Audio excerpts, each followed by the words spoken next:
ultimate purpose is not survival. It's finding purpose in what you love. I'm pumped to be branching out and being like, hey, we're going to sit down and have a couple-hour podcast. Is it? Is it, dude? Jesus Christ. We just like talked for 5 minutes. I'm like, is it though? You do comedy now? Tell me a joke. Yeah. I'm like, it doesn't work like that, man. I've always been inspired by this shit. Dude, that pizza was so greasy. It was disgusting. It was not disgusting. Disgusting. It's Noodle Salad. It's like if you know how to do it. if you like Okay. turn it at all, it like loosens itself. Thank So it's you. like if you don't want. It's a little hoochie mama mind. Oh, it drives me nuts. I can't wait to replace these arms. So I've been talking about it for like 2 months. I just like have not. It's okay. At least you have arms. Yeah. Yeah, we ain't got no It's arms. fun. We ain't got no arms. No? We be in our living room. Yeah, no mic. No microphone, no arms on YouTube. Like, hi, welcome to our podcast. Yeah, just Right on. doing. How long you guys been? I didn't know you guys did a podcast. How long you been doing it? Yeah, it's probably a year, A year? Right on. Yeah, but consistently, it's been what? 5 months maybe. 5 months Okay. consistently. Yeah. We were supposed to do it today, but We did didn't. not. Shocker. Yeah, I know, right? No. Yeah, It's because we been a had long so day. much going on this weekend, We this had week, career day and stuff. and then right on. knowing we had to get here for this, so we sacrificed our podcast for yours. Yeah, I appreciate That's that. what we did. We're Yeah. going to be on the podcast today. Do you Yeah, do you guys do guests? We do. Okay. Yeah, it's All right. ours is virtual though, but Oh, right yeah, on. Yeah, well, we don't. depending We'll on just how have this to- goes, we can cross promote. And I'll Okay. do Yeah, yours. that'd You do be mine. great. I'll do yours. Perfect. Of course. Let's make it happen. So you did career day. Do you guys work together too? Yeah, so I mean, as comedians, Oh, as, okay. you know, we're the lovely, so we do actually on stage together, Right. and we have our business, the comedy business, entertainment business. And So- then we made these shirts together. Oh, nice. Heck yeah. Yeah, she wrote a book, so I wrote a book by myself. Killer. yeah, so we Is it smut? Yes. Is it actually? It's a Paige is novel. I'm gonna make Paige read it. yeah, Hell yeah. yeah, I saw so that you guys have what is the Lovelies? Is that just like a that's our brand. That's your brand. That's us because together. Lee's your last name, right? So Middle Our name. middle name. your middle name? Both our middle name. Yeah, Both of your middle names are Lee? yeah. That's hilarious. I know, It right? is. So Lovelies, you can play on your own name. Yeah, For your branding. That's hilarious. I like that a lot. yeah. My mom actually came up with it. Yeah. Shout out to mom. Yeah, when she figured out both our middle name was Lee. It was Yeah. like, Love Lee. It was like, And people yeah. thought we were married for the longest because my Facebook says Dani Lee on there, but I just use my middle name and he uses his middle name. Oh, hilarious. Yeah, I've always been about Malachi Lee, so Yeah. that's still my stage name. Like, Yeah. as a comedian myself. So. Right on. And then you go by Danny Love on stage? Yeah. Right on. There you go. When okay. I'm with him, look at you. Did some research. Yeah. When I'm with him, I'll be Dani Lee or whatever. Yeah. That's fun. So how long you guys been doing stand up individually? 4 years for me, like just straight up starting, like, but he started a little bit before me, but it's been for you. Yeah, it'd be 5 years in a couple months for me consistently. Right But on. I started when I was like 19, 20. Okay. I did a few stages, few book shows and stuff. Yeah. How old are you now? 31. Okay. You Yeah. could have been 22. I have no Right. idea. Yeah. I Handsome son of a appreciate it, bitch. man. I appreciate it. Thank Good you. old black don't crack. You know, you never know, man. Yeah, but if I would have kept going, I would have been a decade in. Yeah. Plus, you know, I just now thinking about He that. wouldn't have met this beautifulness though. Nah, I wouldn't have. I wouldn't have. Yeah. So God knew what he was doing. But I do think about that, like how I would have been as a comedian if Yeah. I didn't stop, knowing what it takes as a comic. Dude, you know Oh what? yeah, you'd have made it. He'd have been on Netflix somewhere because he's very funny now. So, Right on. Yeah. Well, I tell you what though, I had this conversation. Oh God, who was I talking to? I guess it doesn't matter. We were kind of having this like shoulda, woulda, coulda conversation because I had kids real young. So Okay. I had. Oh, it was actually Brian from Rivet. Okay, He that's my little shrine to my guests. nice, man. Oh, like each guest they put up something there. Yeah. If they bring in like swagger or a CD or whatever, I throw it up on our Man, I little wish you would've shrine. known. Yeah, that's cool. Yeah, But, that's cool. So me and Brian were having this conversation about like shoulda, woulda, coulda, and he's like, because I spent 13 years with my first girlfriend, so we dated from 15 years old to 28. Wow. Had kids, blah blah blah, and then like all of the dreams and stuff that I had as a teenager went on hold for that relationship. You know, it's like skateboarding, comedy, movies, acting, whatever. All these interests that I had just went to the wayside because it was like, I got kids. I'm 19. Like I had my first kid at 19. You know, so it's like I got to feed these babies before I worry about myself. You know, but he was kind of like recentering me, going like, hey, I'm 50 whatever years old. I got, you know, I did that twice. I had a family and then I started over and started another family. So he's got like 2 sets of kids. Wow. And he's like, this is like, you have more to say now because you had all that suffering or whatever. If you would have just stuck with the comedy and like, you know, whatever, did that as a teenager, what are you going to talk about? Right. You know? And so he gave me a different perspective on it, which I appreciate because, you know, those shoulda, woulda, coulda moments, man. They make you like, oh God, could you imagine if I did X, Y, and Z for 15 years instead of 5? You know, they do. That's a very good perspective because, like, when I was supposed to be on the Odds to Great and Powerful, but I had to pick between working a regular job and paying bills and doing Odds to Great and Powerful because the job I had just got the job and my supervisor, he wouldn't let me off when he could because I had a very good job and all the other supervisors like he could have let you off but he didn't and I just beat myself up for that for like a long time. Missed opportunity kind of thing. When was the Oz Great and Powerful? When was that? Early 2000s I think. Okay. 2011 12 something like that. It's not early 2000s. Is that is that a dream of yours then to act? Yes, we act too, but to like make it in acting. Well, not for me, not making it, but making it enough to make money and to pay bills, that kind of thing. Dude, that's like I've said that in 100 different ways to my fiance Paige, who's normally here, but she's on a bachelorette party right now. Oh, that's cool. She I heard that too. Oh, it was the TV. Okay. Oh, okay. I was like, damn, that wasn't the camera, was it? Yeah, it was my that old ass TV. Dude, that completely derailed me. I don't remember what I was talking about. We was talking about Paige, paying your bills. With art, that's a running bit in my house. Is like the second I make half of what I make as a pipe fitter, I will not be pipe fitting anymore. I know, right? Can you at least make it like at least 100%, like make the same as what you make as a pipe fitter? No. No, as soon as I can pay my mortgage with, you know, podcasting or comedy, I'm gone, dude. Out of there. I am hanging up my boots. I am done. It's funny because sometimes you have to be forced to leave. Like my job, I was there for 12 years and I was very stable, making good money. And then my brother passed away and I ended up getting depression, PTSD, and anxiety. And I couldn't do it no more. So now here I am, using, you know, doing comedy and acting and doing whatever else I gotta do. So silver lining from that loss is that it forced you to get into the art that you wanted to be doing in the first place, huh? Deeper in, Man, I'm sorry to hear that.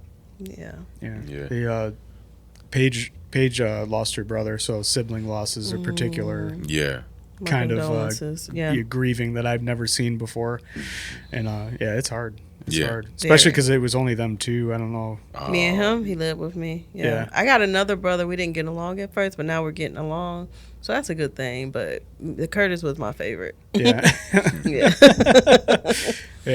But I tell you what, I mean, good on you for finding the positivity in something that sucks. You know.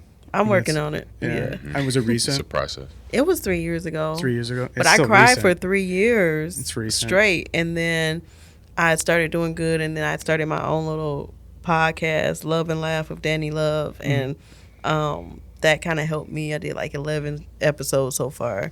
And that's been helping me because it's about talking about grieving and stuff like that. So that's been helping me. Yeah. So just trying to keep moving forward. It's a complicated emotion, man, to grieve. I there's a picture of me and my buddy Levi playing music together. He passed away when we were 17, and he committed suicide. And I have been grieving his death longer than I knew him. Yeah, wow. You know, and that's like it's like, come on. Like some days I'm like, man, I wish he was here so I could like tell him about this, that, or the other. And then other days I'm like, fucking asshole. Like here I am thinking about you still. Like if he was alive, we might not even be friends right now, and it might we might have just like grew up and grew apart, and then I wouldn't even think about him at all. But because he died in the way that he died, I think about him all the time. I mean, damn near every day.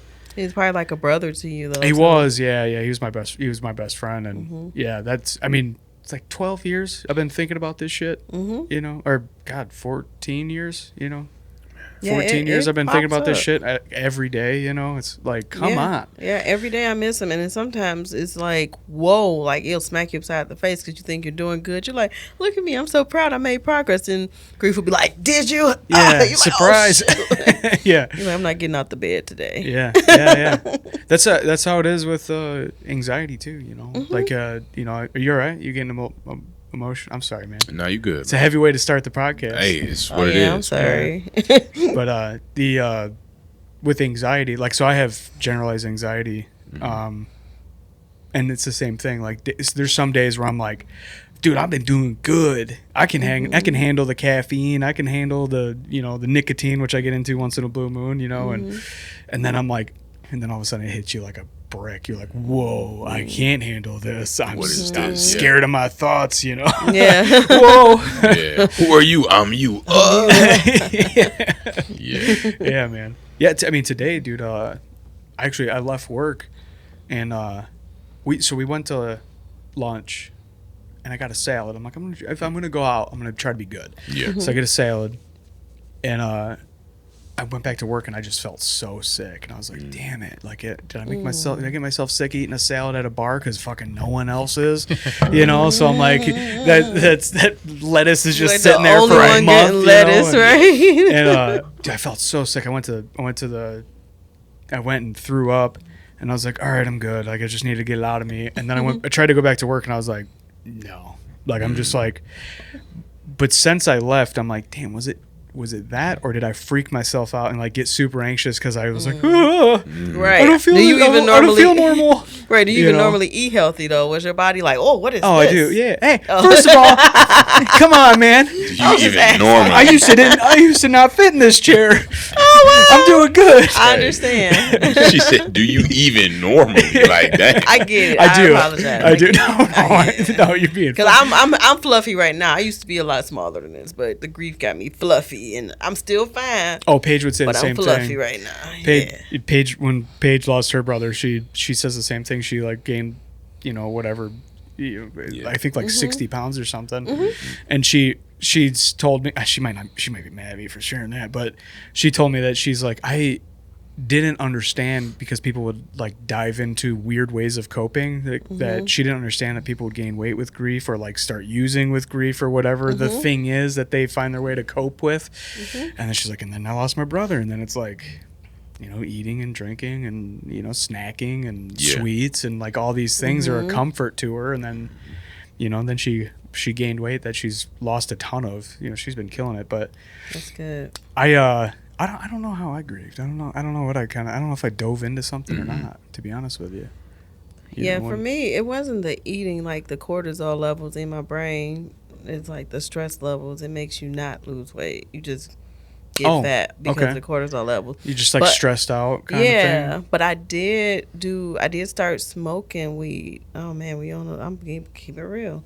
After I lost my brother, I wasn't smoking weed at all. I wasn't doing none of that. Yeah. And I waited till I was old. I'm not gonna tell you my age, but to start doing that. Yeah. Smoking weed, was it every day? I was in there like every day. It's a good way to disassociate, which some people might say like, hey, that's problematic. Don't do that.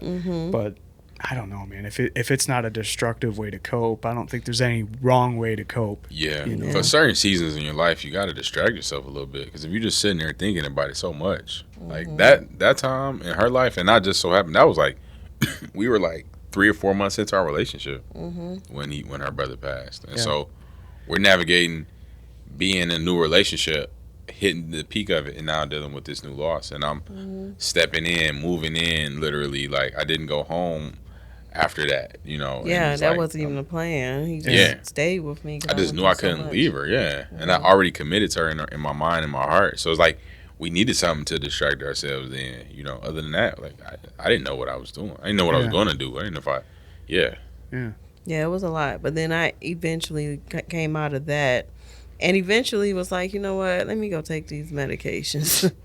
But I was against it because I thought it was going to make me crazy. But they've been working. So. Good, yeah. I mean, whatever works, right? I mean, if it moves the needle a little bit in the right direction, that's worth trying. You got to try something. Yeah. Yeah.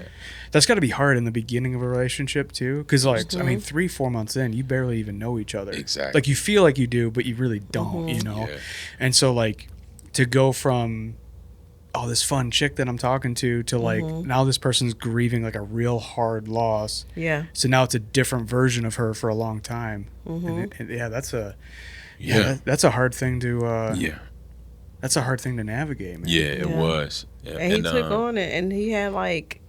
neck problems and everything. Yeah, my neck, like while he was in the hospital that week, my neck just started hurting out of nowhere. Like I could barely move. I'm just whole day just walking around like Batman. Yeah, like so I'm trying to figure out what's going on. End up going to the chiropractor, and they told me it was from a previous accident. Okay. They could tell from my spine that you like, have you been in an accident? I'm like, nah, but I was like a year or two ago due to mental health again. So it was like, it just taught me a lot about myself, stepping up for her in that area. Yeah. A lot of her family I'm meeting for the first time at the hospital because it was like that type of situation where I had to be the voice of reason, you know, and I didn't even know I had to. So I'm having conversation with her.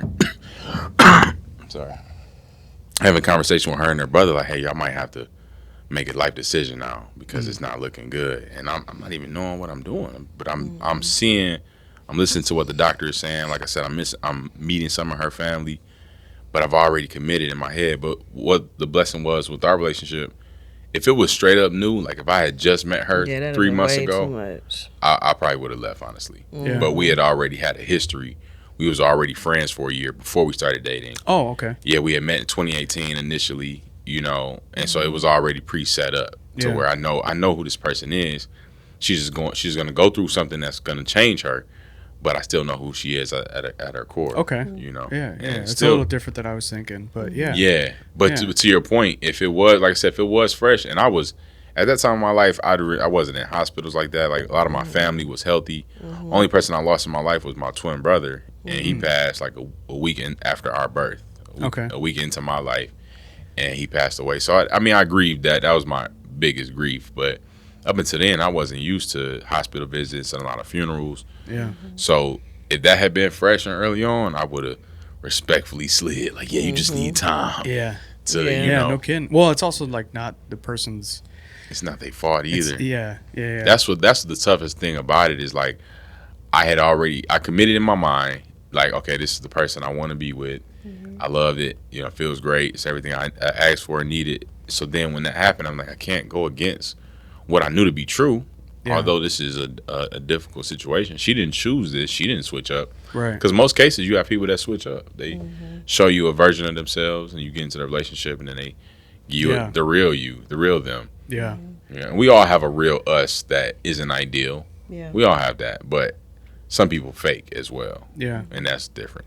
Yeah, there's like there's like that archetype about like the 3 versions of yourself. Have you ever heard that? I never heard that. Where it's like the version that you tell yourself you are, the version that you portray yourself to strangers, and then like the real you. Wow. You know, and so I mean, being in the beginning of a relationship, you're putting on the best version of yourself. Yeah. You know, you're pulling out chairs, you're buying gifts, you're writing cute notes. Yeah, you the man. You're just the nicest guy on earth. You know, and then like you start getting comfortable, and you're like, where's my fucking glasses? Yeah, you know? Yeah, you're like, oh,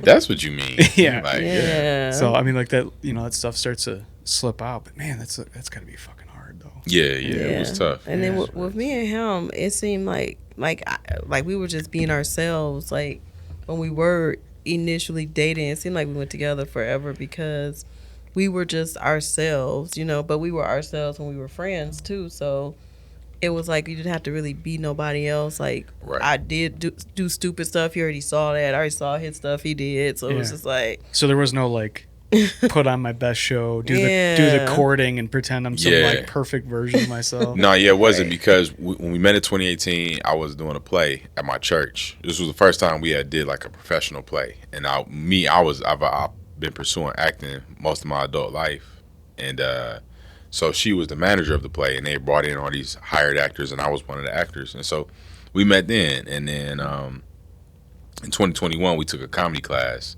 You know Mike Larry? Yeah. Yeah, so we took Mike Larry's class, and Right. Mike Larry was the lead role of the play that we did in 2018 as well. So we took his class at the same time. It's like, hey, I remember you. Right. So that first year of no pressure, no attraction, just like, you Just know, friends. two people, just friends. And then like, hitting like 3 to 6 open mics a week. Like Yeah. you around this person all the Oh time. yeah. I call it like misfit church. Like you can run into Yeah. the same people you do. 3, 4, 5 times a Yeah. week. It's a family. Yeah. Yeah, you got become your certain family. group that you hit these mics with too. Like it Yeah. was me, him, Smada, and Yeah, Nico. Brian, Nico. Yeah. yeah, we had certain people, and then Uncle you had your Smooth. core group. For me, it was him and Smada. So we always, if I had something like, if they hired me for something, because I only had like starting off, only had like 10 minutes, 5 minutes. Yeah. So I'd be like, hey, because I used to always get hired for like, can you do an hour? I'm like, I can bring people in. So I would bring him and Smada in, and we would do little shows and stuff. Yeah. Yep. Sure did. Yeah, and that you build family with that. You know, and so within that, Smada had said like, hey, you guys should date. In so many ways, he kind of forced our hand. Yeah, he lied to both of us and said that we liked each other when we didn't say that to him. Yeah. I did not tell him that. But he saw it. He saw the attraction. You Yeah. guys were both in denial. He's like, these motherfuckers. Right. Let me- That's what he did. Yeah. And then our friend Nico told him. Yeah. Told him. Didn't tell me, but told him. Yeah, he said you should date Dani. And I was like, and I had just kind of heard that in my spirit like the day or two before, and I was like, I'm looking at him like, what do you mean? Yeah. You guys are perfect for each other. Isn't it funny how that happens when you like start having a feeling about something and then like life will just be like, oh, you thought you were just gonna like Yeah. think about that? And move on. Boom. Yes, here it is. Yeah, Yeah. confirmation. Like, Dude, I met, and you guys remind me of me and Paige because it's like it's obvious, right? Yeah. But they like when me and Paige met, I had just gotten out of a 13-year-long relationship, Wow. and I was like, I'm in my hoe phase. Like, Yeah. Let me just like see. I don't even know what kind of person I would want to be with. Right. You know what I mean? I was in such a bad relationship for so long, Oh, wow. and I dated a few girls, whatever, and like some of them let out the crazy, and it was like, ooh, I know I don't want that, and you know, so I was like starting to figure out what I wanted, yeah. and then we met. There was like a 50-degree day in February, so I was like, oh, I'm gonna take my bike out and we'll go for a ride, and then she was like, yeah, you want to hang out? I was like, yeah. So I rode my motorcycle to her house, and and we hung out for like, it was like a 20-hour first date. Cause like we had been like talking, you know, texting and like whatever, and like I'd go for like walks or whatever, and I'd call her, be like, hey, I'm gonna go for like a walk to like, you know, get some exercise, go for a walk, so I'll call you. So like we had talked on the phone for like, you know, 4 or 5 hours. It's a few different times, and anyway, so I take my bike out, and she calls me. She's like, you want to hang out? Like, yeah. So I come over, and we go out to dinner. She would not get on the bike, so we go out to dinner in her car. Then we end up going to a bar, and then it's like her like half her family showed up to the bar, and we were all like hanging out, drinking, talking shit, you know, having a good time. And then I went back to her house, and we went to sleep. We were all sloshed, and we ended up slow dancing to Tennessee Whiskey. Which, like, I don't even like that kind of music. How? But we were just, like, drunk, just one-on-one in her living room, slow dancing to Tennessee Whiskey. Wow. And we went to sleep. And woke up in the morning. And it must have been, like, a Thursday or something that we did this, because she had to go to work, and she was a school teacher. So, so she gets up, and she's like, I'm getting up. I'm getting ready for work. And with what I have, which was like Right. just the clothes that I wore. Yeah. And I'm like, whatever. Like, hooker Going bag, straight some in. deodorant. Yeah. Like, can I borrow some of your secret deodorant? You know, and I go to get on my bike, and the whole world is covered in ice. I mean, the bushes, the trees, the roads. I mean, everything is just completely iced over. And I was like, I'm on a motorcycle. Oh my God. And she's like, I gotta go. I gotta go. I'm like, all right. I'll figure it out. And I'm like, you're fine. Just go. You go. You know, I'll figure out something. And so she leaves. She locks her apartment. She leaves. And I was like, fuck, what do I do? Like, I was going to call my brother. I was thinking about calling my brother. Like, hey, come grab me. And like, you know, whatever. Because he worked nights. So I knew he was like getting off of work at like 6 a.m. when we were leaving. I'm like, shit, what do I do? So I called my boss and I go, hey man, I'm on my motorcycle. I stayed the night at this girl's house. He's like, yeah, I'll see you tomorrow, dumbass. And like hangs up. And so then I was like, should I call my brother? I was like, I don't want to bother him. So I'm like, I called Paige and I go, hey, I'm trying to figure out what to do here. Is it cool if I leave my bike at your house? Like I might like Uber to like my house or whatever. I don't know what to do. And she's like, just go back in. I'm like, you locked up. She's like, I have a spare, like hidden. And I'm like, you trust me to do that? And she's like, should I not trust you to do that? Wow. So I was like, well, no. Like, I'm a very normal guy. I swear to God. You can't trust me. I'm like, you can trust me. I'm just surprised that you do, you know? So she's like, oh, it's in the thermostat thing, just fake, like whatever. Open that up, your key. So I go in her apartment and I'm like, I feel guilty that she's letting me do this. So I cleaned her apartment for the whole day. I mean, like I made it like a museum. So sweet. I don't know. See, I felt like it might have been a little weird.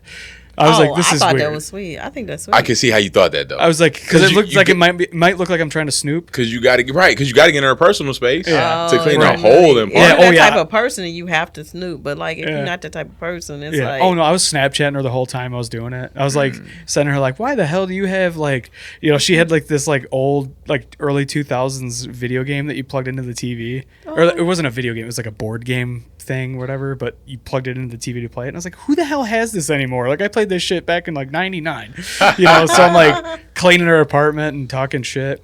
Wow. And this is the end of the story. I swear to God, it's like 10 minutes. But the funniest part about this is that she was a high school teacher, and so I Snapchatted her something, and she opened it up and laughed, and her friend, who is Officer Heather, was like, you know, the officer that worked at the high school was like, what are you laughing about? And she's like, oh, this guy sent me a Snapchat, blah, blah, blah. She's like, oh, and she's like, yeah, he's at my house. She's like, Paige, he's at your house? What are you thinking? She's like, oh, he's a good guy. She's like, no, you just met him and he's just at your house all day. Like, what the fuck is wrong with you? that's hilarious. But no, we're getting married in a couple of months, so it worked out. Beautiful, man. Congratulations. Congratulations. That's so cool, man. That's a great story. It's funny, It man. It's goofy as is. hell. So y'all had met online? Yeah, we met on Okay. Facebook dating. originally. Wow. Oh, usually it's some crazy people on that Facebook dating. Oh, app. I know. Oh my gosh. Yeah. Nuts. It's more crazy than sane. Dude, this is a quick one. I came across this girl with a shaved head. I was like, oh, she's, you know, pretty, whatever. And she's like, looked like a metalhead. And I'm, you know, like I'm into like metal and rock music or whatever. So I'm like, this is whatever. It's like not my normal girl that I go for, but she's pretty, whatever. Let's see. We go out a couple of times, and then my brother makes a comment about her having a shaved head, but not shaved armpits and whatever. And he's like, you know, he's not going to deal with this forever, right? And so she calls me. She's like, what does he mean by that? And I'm like, well, you know, I'm attracted to like traditional, you know, feminine. And she's like, what you're attracted to is prepubescent girls. I'm like, what? What's a prepubescent? I've Like never before heard of that. puberty. She was calling me a pedophile. Oh, wow. She was saying I was a pedophile because I wanted her to shave her armpits. armpits? Yeah. I was like, I'm out. Like she showed her That crazy. is She showed her crazy nuts. quick. Yeah. I'm like, but thank your God. brother I said love that. when they show that crazy really quick because you can just be like, Get out of there. But your brother said that to her? He said it to me, and I said it to her, Yeah.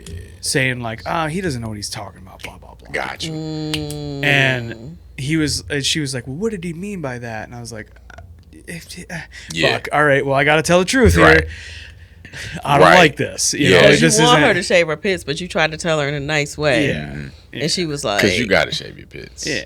And then she's like, oh, you're a pedophile, because I wanted her to not have hair on her body. Yeah. And I was like, I'm not even that picky, bro. It's just Right. like that one, like especially if you I got clean myself up, man. Right. Like- So you just going out there with no sleeves and you just hair Because everywhere. it must have been a lot for it to be that Right. noticeable. It in was. that. Yeah. I noticed it on the dating app. 'Cause Oh. She had a picture of her like jumping on the beach, and it was in that picture. So it was like your beard under your. Thicker Oh God. Oh. and oily. Yeah. But she let her Braided crazy and out. stuff. Yeah. That was the straw that broke the camel's back. But she let out a little crazy before that because we were having a phone call, just talking whatever, and she said something about.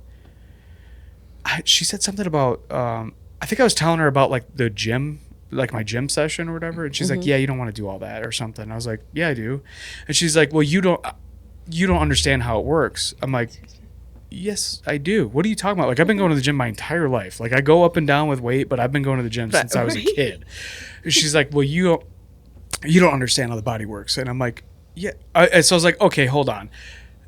The conversation was actually about bone density. I was like, you need to lift weights to maintain bone density as you get older because you create these like micro injuries in your bones, Yeah. and then your bones repair themselves and then they become denser, and she's like, that's not how it works, blah blah blah. And she's like, you know what, when you're somebody that actually does this, actually exercises, you can come to me with an opinion about this. And that was like the first sign that, oh, this is not. Is she like a fitness junkie? No, or not at like all. what is that? Not at all. No, she's just very Just she's just rude. arrogant. Very very arrogant. What are you Rude. talking Yeah, what is about? happening? Just don't want to be wrong. That's Doesn't all. wanna be wanna wrong. I don't want to talk to her no more. I don't even know her. Like, hang up the phone. Man. That first conversation. But she you was gotta really good go. at masking that that's how she was. Right. But she let it out twice. And it was like both of them were like, whoa. Yeah, I seen that. Like, Yeah. I've seen Yeah. it more than once. Yeah. It's like, all right, I got to get out of here. Because this is Yeah. only going to get worse. Gotta escape. She's getting more, yeah, she's getting more and more comfortable. She's getting more and more crazy. yes. Yeah. Like, all right, it's time to get out. Waking up like, Right. Yeah.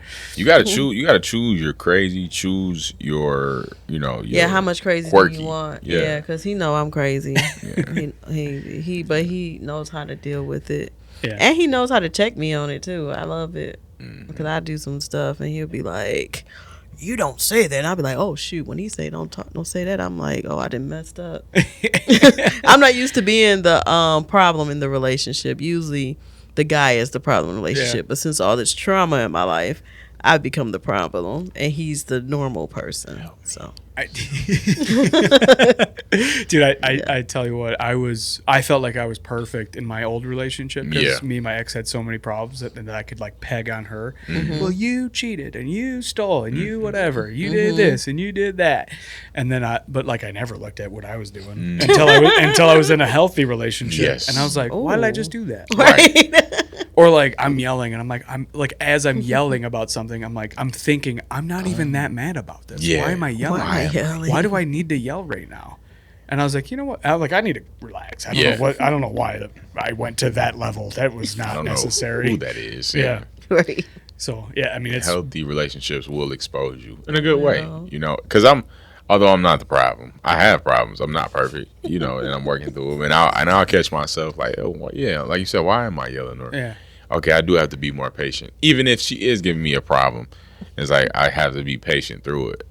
I have to respond a certain way Yeah. so that this can be resolved a certain way. Yeah. Yeah. know? Yeah. And well that too, like I used to run like almost solely on emotion. And I'm like, my emotion validates my reaction. So now you made me upset. Well, now I get to yell, or I get to control it because I don't like how that made me feel. Which is like, dude, I had to get past that. That's good. That's me a right big one. there. Yeah. Because I could see that for you as well. That makes sense. Yeah. Because it's like, hey, this how you, and I'll like, even this week was a little tough for us. We had It a was little very tough for us. situation happen.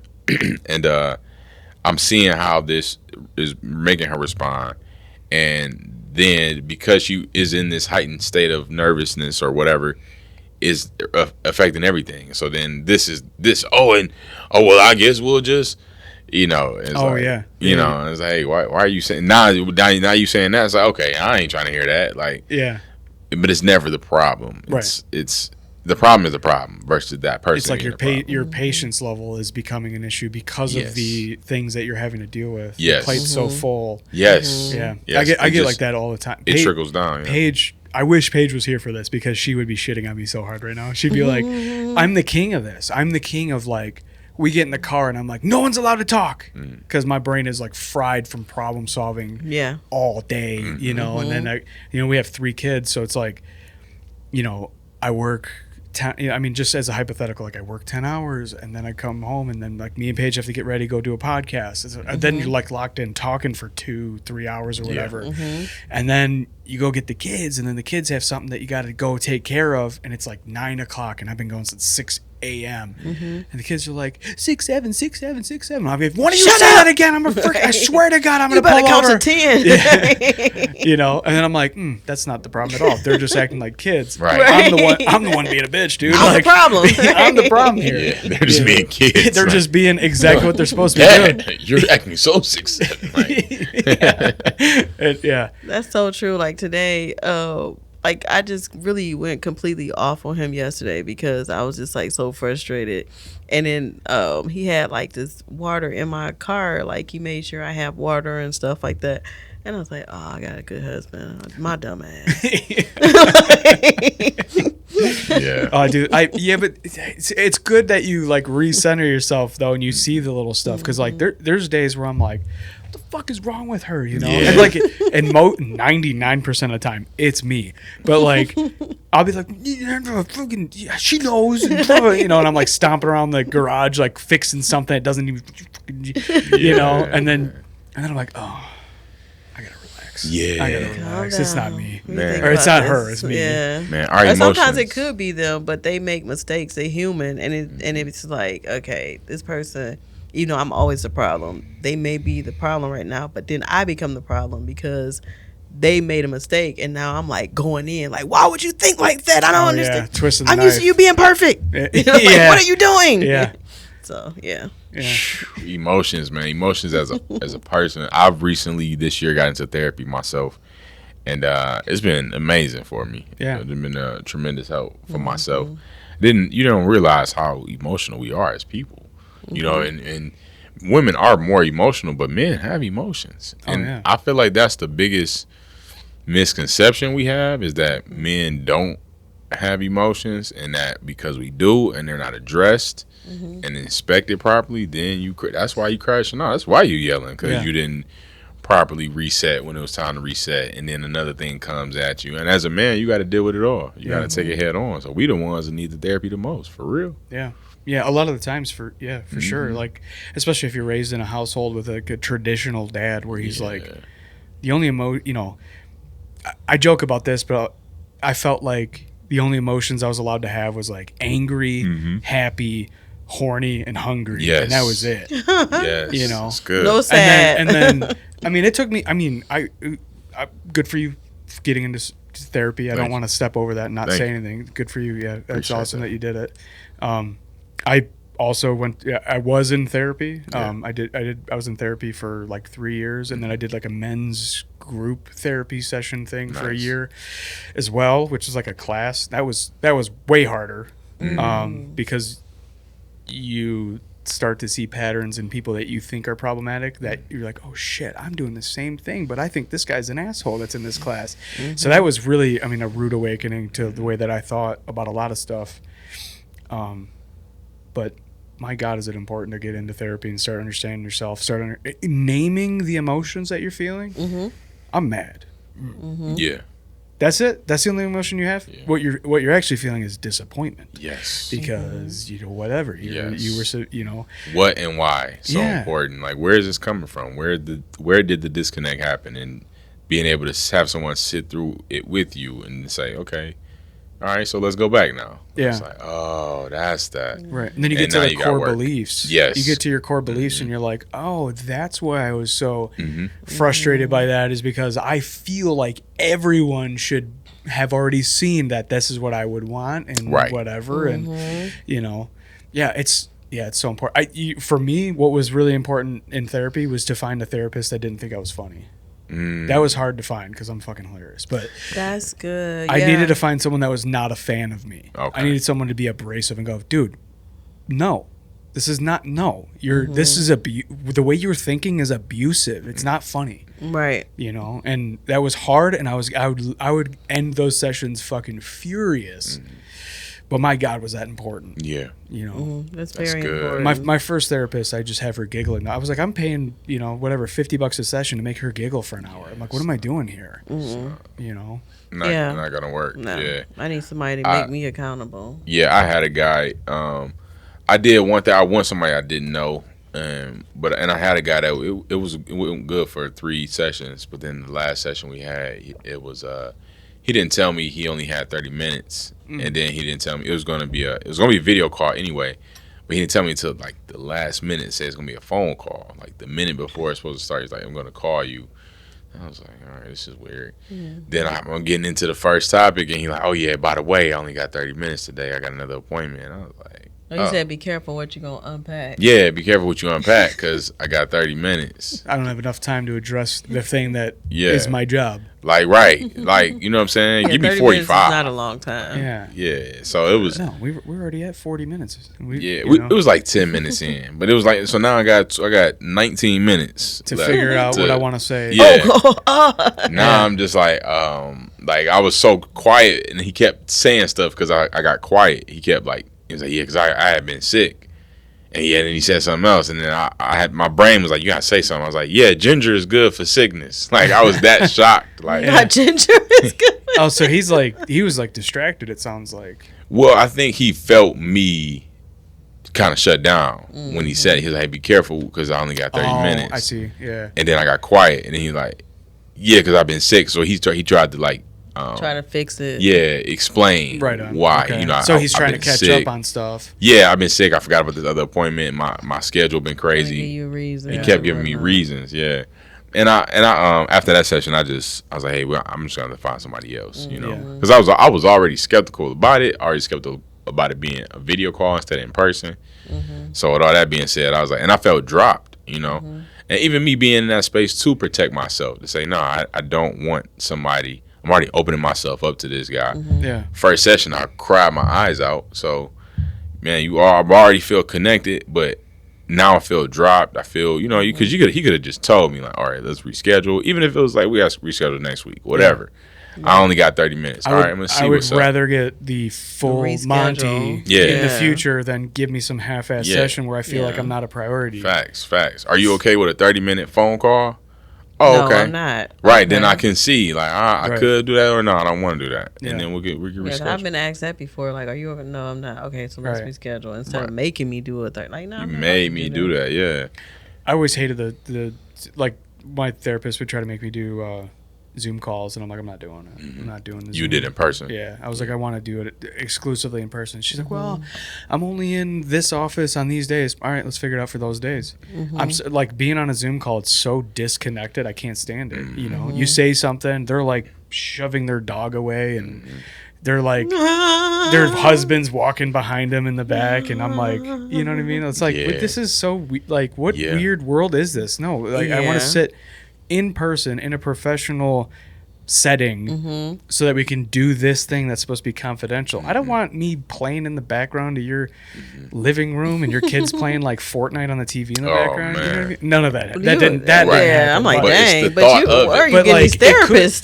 but it could be the thing, you know, just off Absolutely. camera Yeah. is like husband's like making a sandwich. You know what I mean? It's like, I don't, Yeah. you know, I feel like we're going so far in the realm of convenience, we're forgetting why like certain institutions were set up the way they were. For sure. Yeah, You that's know? true. Like my first therapist, Cindy, I was going to her for a few years, and it was strictly virtual, but she had an office. She never was like, hold on, I gotta blah, blah, blah. Like she made sure that she was right there and Locked in. present.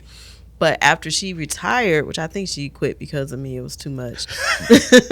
But after she retired, I had to find another therapist, and it would be in person. Yeah. And I forgot how good the in person treatment is compared to, like, she helped me on the screen, but the in person is so much different because you have your sensories. Like she had the little smoke thingy going with the lavender oil, and I'm like, oh, Yeah. this is nice. All different ways to help you relax and let your Yeah. wall down. Yeah, absolutely. Yeah, It's important. it is. I don't like if the only way that someone can get into therapy is to do it on a laptop with like a video call therapist. If that's the only way you're going to do it, because I Right. know a lot of people that get depressed, like they have a hard time even going Can't to get out the pee. house. Yeah. Yeah. They can't even get out of the bed to go to the bathroom. Right. They just sit there and be miserable. So, Start. but if you're like doing maintenance or you're doing like, hey, let's unpack some of this trauma, and it's Yeah. going to take years of work, go in person. Yeah. Go in person and make connection with a real person. It's so much. It's so much better. It is. It really is. It's like listening to a music on your phone or going to see it in Hey, come live on. at a concert. Whole It's like, different ball game. Yeah, you're gonna enjoy it on your phone, Yeah, it's but fine. you're gonna thrive in that person Yeah. setting. And I initially wanted somebody in person, and so the first guy I met, it just so happenstance that we met on our side of town, but he was really from other side of Michigan. He just so happened to be in that area that weekend. He was a black male therapist, and so when I was going to ask you, I don't mean to cut you off, but Yeah. I was going to ask you this because I keep seeing or hearing different people say it's so important to get a doctor or a therapist that looks like me, is from my background. Was that something that you were seeking out? Was me personally, Yeah. I felt like for what I was dealing with in the position I am a male married man. I need that. I need somebody that can relate to, that's in this realm. I've been married you married 5-10 years, cool. I'm married for 1-2 years. I need help. This is where I'm at. Sure. So I felt that is what I needed. I don't feel like a woman wouldn't be able to connect personally with my issues. Well, that and a black man as your therapist, was Right. that something you were looking for Yeah, a specifically black man too? for sure. Okay. Yeah, I don't feel like white men can relate sometimes all the time. Of course not. We have completely different experiences. Absolutely. So it's like for me, I mean, I can only speak to myself. I knew I needed that. Yeah. That was like top on my list. And then we'll get into the other things, like what you do, the things that you've been through. And so first guy, we did the video. So when I got the second guy, I found him online. Psychology Today is a good website to find therapists. They show their profiles, their pictures, their bios, and everything. And so he had a in-person session. So when we connected, he's like, I can't do in-person all the time, but sometimes I can. I said, okay, cool. I first need this first one in person, and then we can go from there. And that first one was in person, and it was incredible. Like, I cried that first time, and he was like, you need a hug? And I was like, yeah. And he hugged me. It was great. And then since then, we've been doing just regular phone calls. But he's that good to where I trust that he has me. I don't need to see him. As long as I can talk through what's going on and he can give me something, I'm good now. So Yeah. And my situation is a little different because I had a black female therapist a while ago, and she kind of dropped me. Like, I ended up becoming her therapist, and it was in person. So after that, when I had to go back to therapy, I requested a white lady, and I was with her for like 5 years, and she helped me out a lot because she was looking at the scientific things and giving me tools and everything, like tapping, and like she helped me out with a lot of stuff. But then it got to a point where she didn't understand certain things. I said something about the police or something about George Floyd. It was something that happened, and she was like, "Oh, I don't get it." And I was like, "Oh, that's okay. Yeah. That's where we don't understand each other." Yeah. Because she was like she's like a Christian type of person, Okay.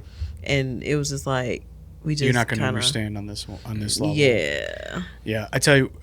So, so I'm English, Irish, and Lebanese, right? So, really, Oh wow. so like, yeah, I know no one thinks I'm Lebanese until you see my hairline. It's like, oh, that hairline's Lebanese as fuck. But like, so like, obviously, I don't have the experience of like getting pulled over just because I'm driving, or getting stopped just because I'm walking, or like all the things that a white guy isn't gonna deal with in America, and my ex is Indian, but I gotta say she like presents as black. Like, people don't think she's Indian until she tells them. And she was adopted by a white family, so she doesn't sound Indian, which like a lot of the Indians that we have in this area are first generation in America, right? So they have the accent, whatever. So anyway, when we were dating at 15, 16, 17 years old, what they're seeing is a white guy with a black chick. And that was my first time understanding, like, oh, this is like, now I'm feeling it, which I've never felt that before. And then when, like, there was times I remember sitting at a bar and some guy sits down and he's like, oh, you look like me. Look what just walked in here. Oh, great. There goes the neighborhood kind of talk. And I'm like, I'm sitting there thinking, like, you have no idea that, like, that I don't fucking agree with you. Right. I just look like you, so you think that I'm going to think like you. You know what I mean? Like, That's deep. And this shit's going to make me cry. I saw you tearing up earlier. It's okay. You going to get me, you jerk? Hey, you got to get it out, man. But, all right, so we moved north to a conservative town. You and her. Me and Paige. My gotcha. current fiance. And my oldest moved in with me, my oldest son. So he's 10 years old at the time. Okay. And he's darker than me. He's mixed with Indian. And because we lived so close to the elementary school, he was too close to be a busser, so he had to walk to school, which I was like, dude, this is a new school for him. This sucks. But so we got him a phone, and I'm like, just call me every day you're walking to school. I'll stay on the phone with you while I'm working. And when you get to school, I know you got there safe. Put your phone away, and then whatever, right? So every day he'd call me, and we'd talk for 15 minutes or whatever while he walked to school. Well, I found out he told me that some lady's been messing with him, yelling at him. Does your dad know you're out here running the streets? Does your dad know you're out here just doing whatever the hell you want to do? And so I'm like, what is going on? And so I call Paige about it, and I'm like, hey, what do I do about this situation? Like, I'm pissed. Like, I'm fuming right now because you're calling the cops on my kid for walking to school. Oh, she called the cops? So I skipped that. This is what I found out eventually. I tell Paige about it, and she tells me to call the non-emergency line at the police station and like just have it on record. Hey, this is happening. And they go, oh yeah, she's called every single day for like the last couple of months on him, saying he's out there running the streets. I'm like, he's walking a 2 blocks away from an elementary school with a book bag at 8:30 in the morning every day, the same time. That's the type of person I just want to punch in the face. And every day she's calling saying, this kid's out here running the streets. I'm like, all right, so let me get this straight.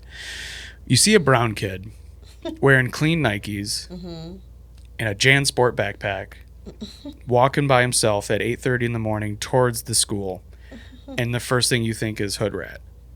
Running the streets? Running the streets. That's the word that's what she would say to the police every day. He's out here running the streets. So I go over there. Once my son tells me what she looks like, what coat she was wearing, which was a bright purple coat. I just sent Paige to whoop her ass. I go over there. Paige was scared. She's like, don't get yourself in trouble, because I was on probation at the time. And she's like, don't get yourself in trouble. If you have any interaction with the police, it's a violation, even if you're the victim. Like, you gotta tread fucking carefully here. Okay. And I'm like, all right. So I go there and I'm like, I'll film the entire thing. So if any bullshit comes out of her mouth, I'll have proof of how the interaction went. So I film the whole thing. I put my phone in my pocket. I go over there and go, hey, I knock on the door. I go, are you the lady that's been yelling at my kid, asking him why he's running the streets? Well, I just see a kid walking around. I want to know, he's by himself. I want to know what he's up to. I would, if it was my kid, I would want somebody to hold him accountable, blah, blah, blah. And I was just like, unglued. You don't say a word to my kid. You don't look at my kid. You don't think about my kid. You call the police on my kid. Guess what? We're friends with every cop in this town. We know them all. My fiance works at the school. We know every cop. And they all have pegged you as a fucking idiot. I'm like, don't look at my kid. Don't say another word to my kid. He's walking to school, and every day you've done this to him, he's on the phone with me while he's going to school. You see a little brown kid wearing Nikes on his shoes, and you first thought it's hood rat running the streets? I'm like, you're a fucking racist. Don't talk to him. Don't look at him. Don't look in his direction at 8:30 when he walks past your fucking house. And I left, and I was like, ooh, that was not the way to handle that. You did good though, because you could have fought her. You could have stayed there and went really in on her. I've never wanted to whoop Punch somebody. an ass so bad. I don't know her. I want to whoop her ass. I want, and then If you just text me, because I don't have any warrants or anything like that. So if you just text me the address. I'm not gonna do that. She's older, but I tell you what though, like. For all these people that see these stories, these horrific stories, and they're like, we could just come like from behind. Not my people. We come from behind her house and just scare her. If she older, like Then we buy the house. Yeah, send me over fix there. the neighborhood. Yeah. No, we you hear these like horrific stories, right? And like people that look like me, more often than not, are saying, not my people, not my problem. Shouldn't have been doing that. Shouldn't have been walking. Shouldn't have been walking. Shouldn't have been going to school. Handing over your license like you were told to, and then you get shot in front of your daughter in your car. You know, all these horrific stories. Yes. You know. And then it's like, man, had those cops had a different mindset. Right. It could have been a completely different life for me right now. And off the first call, Yeah. they could have pulled up. Like, Right. What do you got? He's talking to me. You know what I mean? Like it's phone? so right. Pop. You know what I mean? Like it's so close. Gosh. It's so close to being a horrific story. And that's what infuriates me when I hear like you hear these awful stories, and then people are cavalier about these awful stories, and you're like, how could you be funny about that? That is not funny That's at all. that's not funny at all. Just like the Kevin Hart roast. Did you see that? Yeah, that's I'm conflicted about this. Yeah. Right? Okay. I'm conflicted about it because like my instinct as a shitheel, a comedian, I want to be like comedy no matter what. Yeah. But also it's fucked up. Yeah. You know, I mean, like I know the intention of that is to be a shocking joke. Like that it's not if the joke was about why he got murdered, it would be different. I'd be like, fuck him, and I'd be marching on the streets talking about cancel that motherfucker. But the intention is to be a shocking joke. I don't agree with it.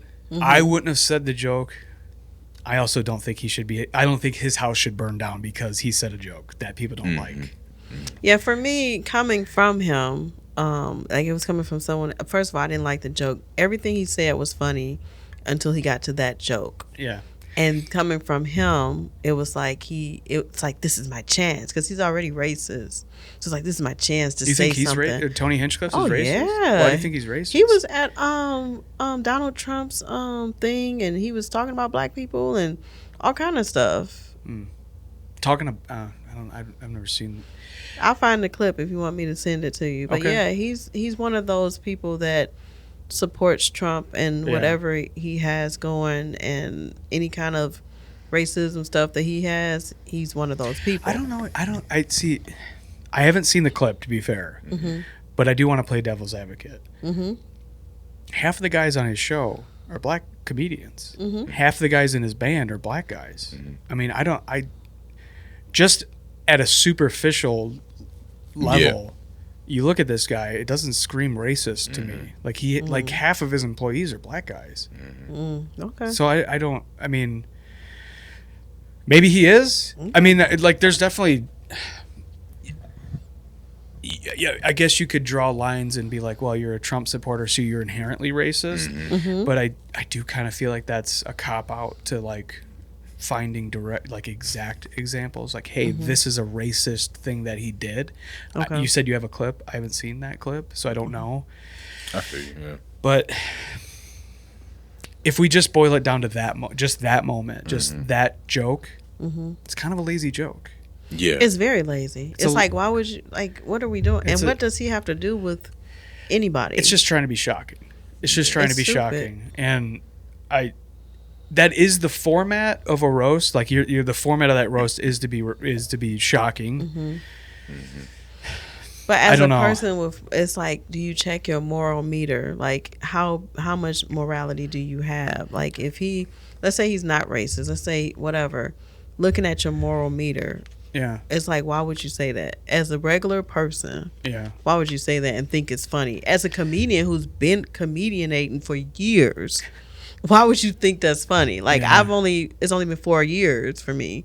And if you send me a script and it has that on there, I'm not saying it. Yeah.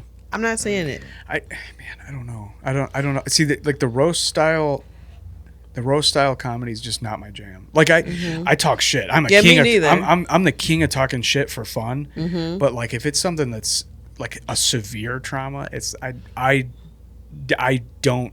That's not my realm. Yeah, You know, it's not my that's not where I ministry. go. You know, I feel you. and I don't know, man. But that's the format of the show. So Well, like, maybe that's why it's not my ministry, because I'm very sensitive when it concerns talking about people and saying things that are like I feel like comedy should be funny and not hurtful. yeah. And I feel like they were saying hurtful things, like when they was talking about Cheryl's ex-husband or her husband who committed suicide. Yeah. That's not funny. Like, why are we? Dude, I don't know. There's that one that was like, they got me though. The said something about the last time she made he said something about the last time a black man made an impact was when Cheryl Underwood's husband killed himself. Oh yeah. God damn. I just that one. Yeah, I don't know.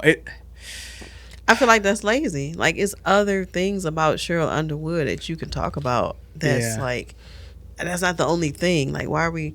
And she said they came to her and said, "We're going to talk about your dead husband." She's like, "It's better be funny."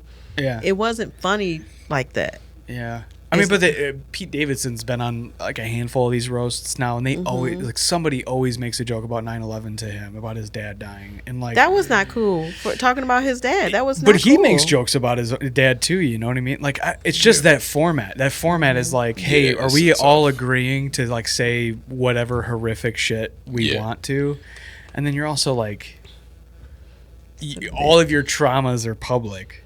You know, it's Yeah. like, all right, let's talk about all of the most horrific shit that you've been through. It's a bit much, especially if you worked your way through those traumas, and then it's like, it's supposed to be a fun roast, and then, oh, let's talk about your dead husband. Like, Yeah. the fuck? Well, if they truly have worked through the traumas, then they could. It shouldn't be Things still devastating. trigger you. Sure, yeah. Like, even if you work through something, if it's brought back up again, it's like opening up a wound. It can it could trigger be. you. Yeah, it could be for You sure. may think, oh, you know? I'm over it, and then all of a sudden, you get Yeah. punched in the face. I don't know, but like I feel like it's kind of if you're agreeing to do that show, you're Yeah. agreeing that You know it's gonna everything come is fair game. You know what I mean? Like I don't know. They put themselves in that situation. for sure they Yeah. put themselves in that situation by being there. You know, Definitely. and. I don't know. I Yeah. don't know. It's not my jam. It's not my jam. But like I tell you what, like I'm in the trades, and like hazing is like one of the biggest things in the culture of being in the trades. It's Okay. like, you know, like I have a pre-apprentice. He's a white kid, big ass bright red lips, and I've been making fun of him for that. And then he like I'm always, you know, like I was like, what's your girlfriend's name? And he tells me it, and it's a very unique name. So I was like, oh, cool. There's like 6 of those people in the world. I'll find her. So like I found her on Facebook. I was like, this is her? And he was like, yeah. And I was like, she's also pale white and has bright red lips. So I started talking about how like spaghetti night at their house is just wild. like they just look like fucking, like you guys gotta look like clowns by the time you finish eating dinner, you know? Hilarious. But like to circle back to the roast, like I feel like it's like a hazing. It's taking the, you know, they might say like, oh, you're taking the piss out of a guy who's like had a very successful career. It's like, all right, well now let's fuck with him. You know, everyone up there is a millionaire. Everyone Right. up there has had an incredible career. Like the peak of what any of us could hope for in the arts sure. is to be on that stage getting That's fucked true. with. You know what I mean? Yeah. So it's like, instead of going up there and having like an Oscars type thing where it's like, oh, you're so wonderful, which is cringy and gross to the average person who is just trying to pay their mortgage this month. You put a bunch of millionaires up there and go, let's like completely shit on each other. Yeah. And I don't know, it's almost like a way of like humanizing these Yeah, millionaire what we're doing. artists who like are untouchable to the average person. You know what I mean? So I I think guess so, but I looked at it as a way to make it okay for people to go beyond the line. yeah. And I didn't like it. Like, just as an African American person, it's just like they were crossing the line with a lot of things. Like, even when they said Kevin Hart hanging off the bonsai tree, I'm like, Yeah. all of these racist jokes, like, Yeah. you really could have picked other stuff. Like, Yeah. he could have, you know, Yeah. did other stuff off a bonsai tree. You don't have to be lynched on a bonsai tree. Like, Well, I mean that's on purpose, right? It's like he's little, bonsai tree's little, he's black. yeah, but he lynching. he didn't have to die. You he know. couldn't be hanging. He could hang off the bonsai. Yeah, we That's was funny getting within lynched. itself. We was getting Like, lynched in real life. Right. Like, They said ancestors he was was- getting lynched. Oh, in yeah. real Right. life. People really, like, people would come to our doors, and it wasn't that long ago, 1960s, pull the husband out and kill him, Yeah. like, in front of his family, burn him in front of the house, and sometimes eat him. And it's Jesus. like this is not funny to me as Yeah. a Isn't it insane black how person. recent that is too? Yeah. Like Yeah. I remember being a kid, and my mom had this civil rights book, huge coffee table book, but like 3 inches thick, and I would go through it because it had pictures, and that was the only reason I was looking at it as a kid. But one of the pictures was a picture of a lynching, and I remember finding that picture and being like, oh! And then I would revisit that picture once in a while because it's shocking. So like as like a 10-year-old, 12-year-old, 15-year-old kid, you're like, dude, I gotta see this thing again. Like it's crazy. It's a and the picture, I could probably find the picture if I Googled it, but the picture, there's a bunch of people looking at the camera because it's flashing and they're smiling. And it's a dude, it's strung up in a tree, like in a neighborhood. And it looks like it's in the 50s or 60s. Yes. And you're like, dude, like half of my family that's around now Come on. was there Yes. during those years. Yes. And how crazy is that? Like, my mom was in school when the first black girl was put in that desegregated school. Yeah. Like what are we doing here? This is crazy. It is, as a kid, it feels like ancient history. Right. But then you're like, dude, 20 When you put it into perspective, yeah. Especially then, that was years Even ago. closer. Then, right. Yeah. So now we're here now, and it's still not even like my dad was born in '56. yeah, Yeah. mine was You born. know. My mom was born in 1962. Yeah. So it's like, Yeah, see, my parents are 65 and 68. The years, 1965 and 1968. So Yeah. like, it's like that shit was going on when my parents were kids. Exactly. Like, how crazy is that? Exactly. I mean, and of course, in another way, it's still going on. But yeah, I don't know. I don't know. I Yeah. don't know.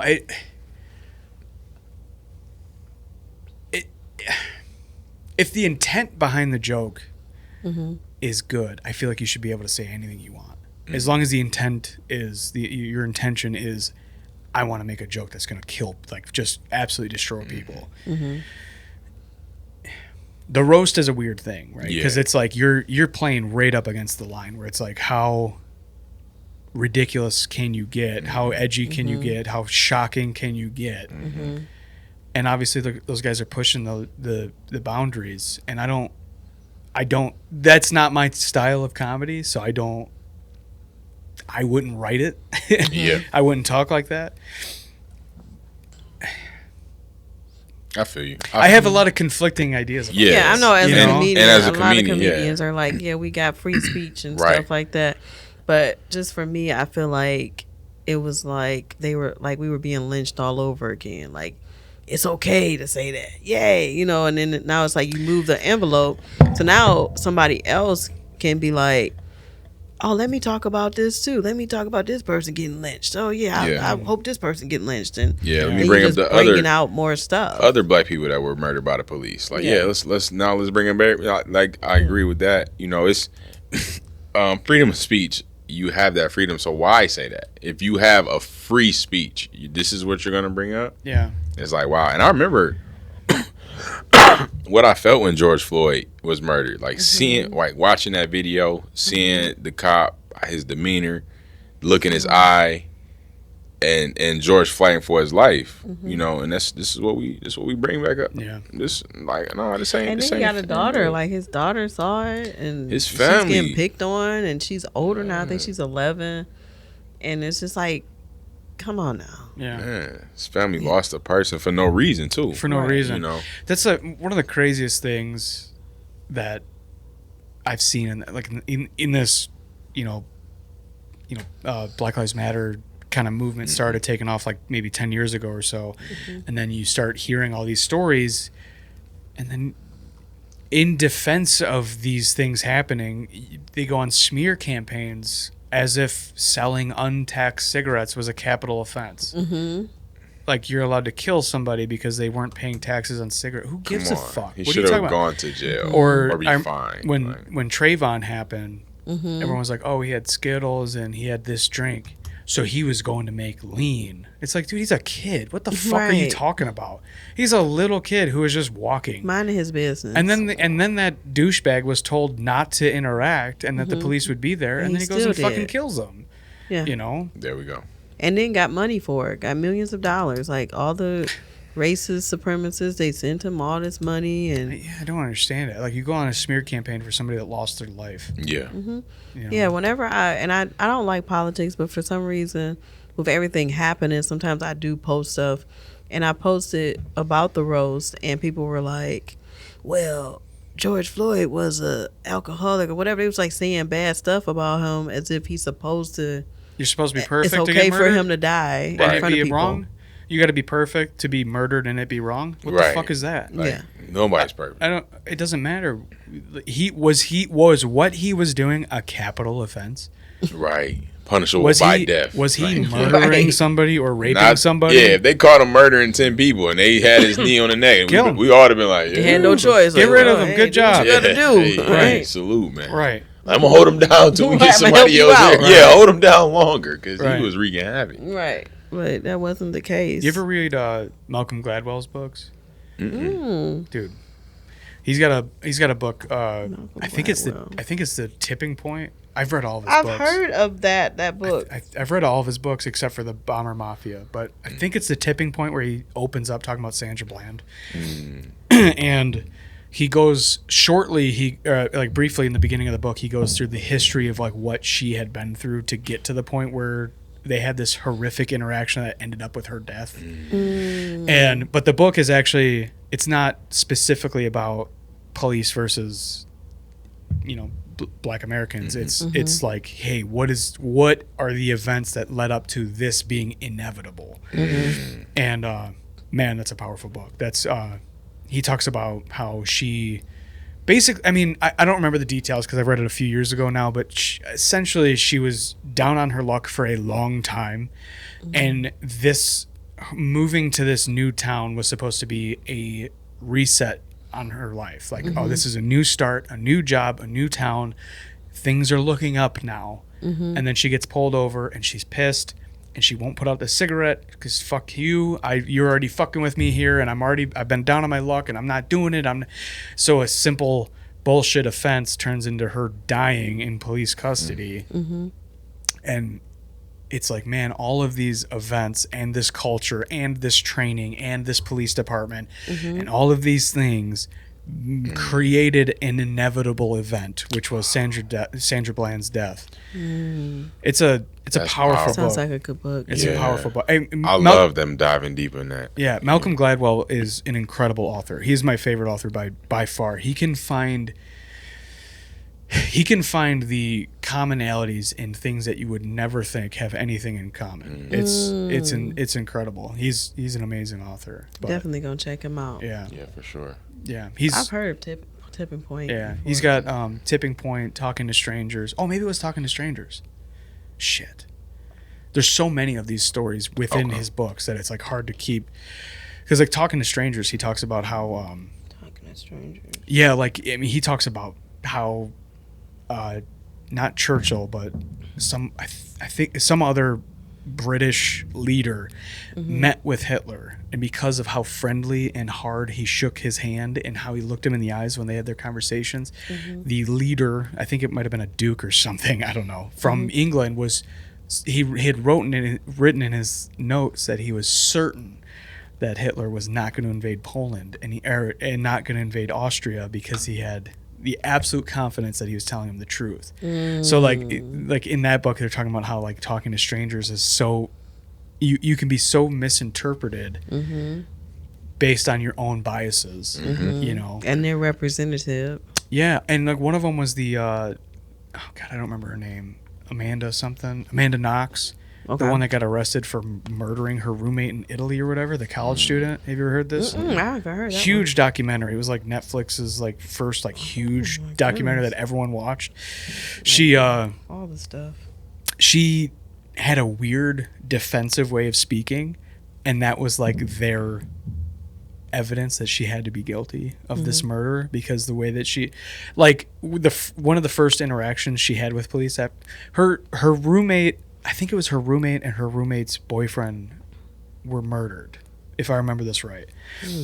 And in the first interaction with the police, she like does a cartwheel.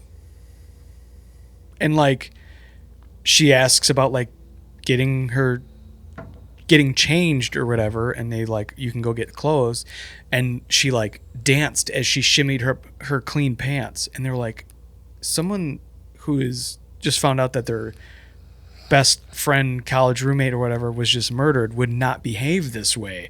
And that was like the beginning of them completely ignoring the absolute suspect they should have been going after, because this person's just weird.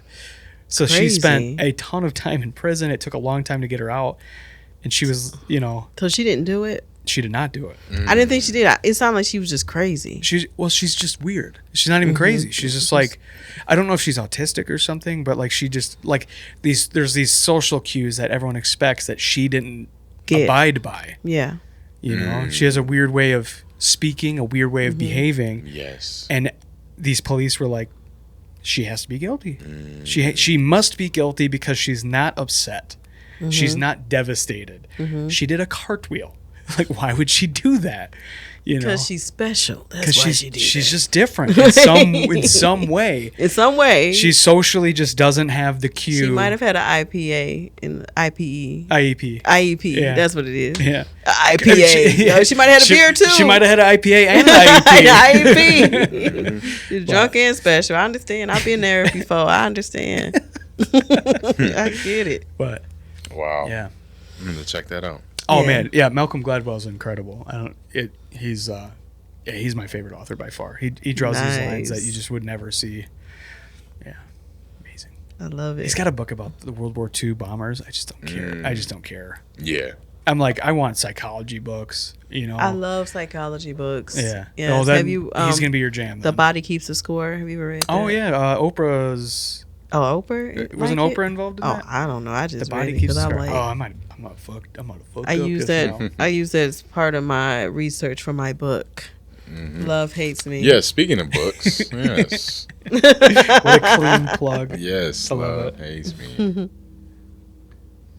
What book am I thinking of that Oprah did? I don't know. Oprah book club. She usually have a lot of books out there. The Secret, maybe, or no? That book is bullshit. Come on. I never read it. I just Bessel know that that's one van of her. der Kolk wrote The Body Keeps the Score. That rolls right off the tongue. Definitely don't use a pen name.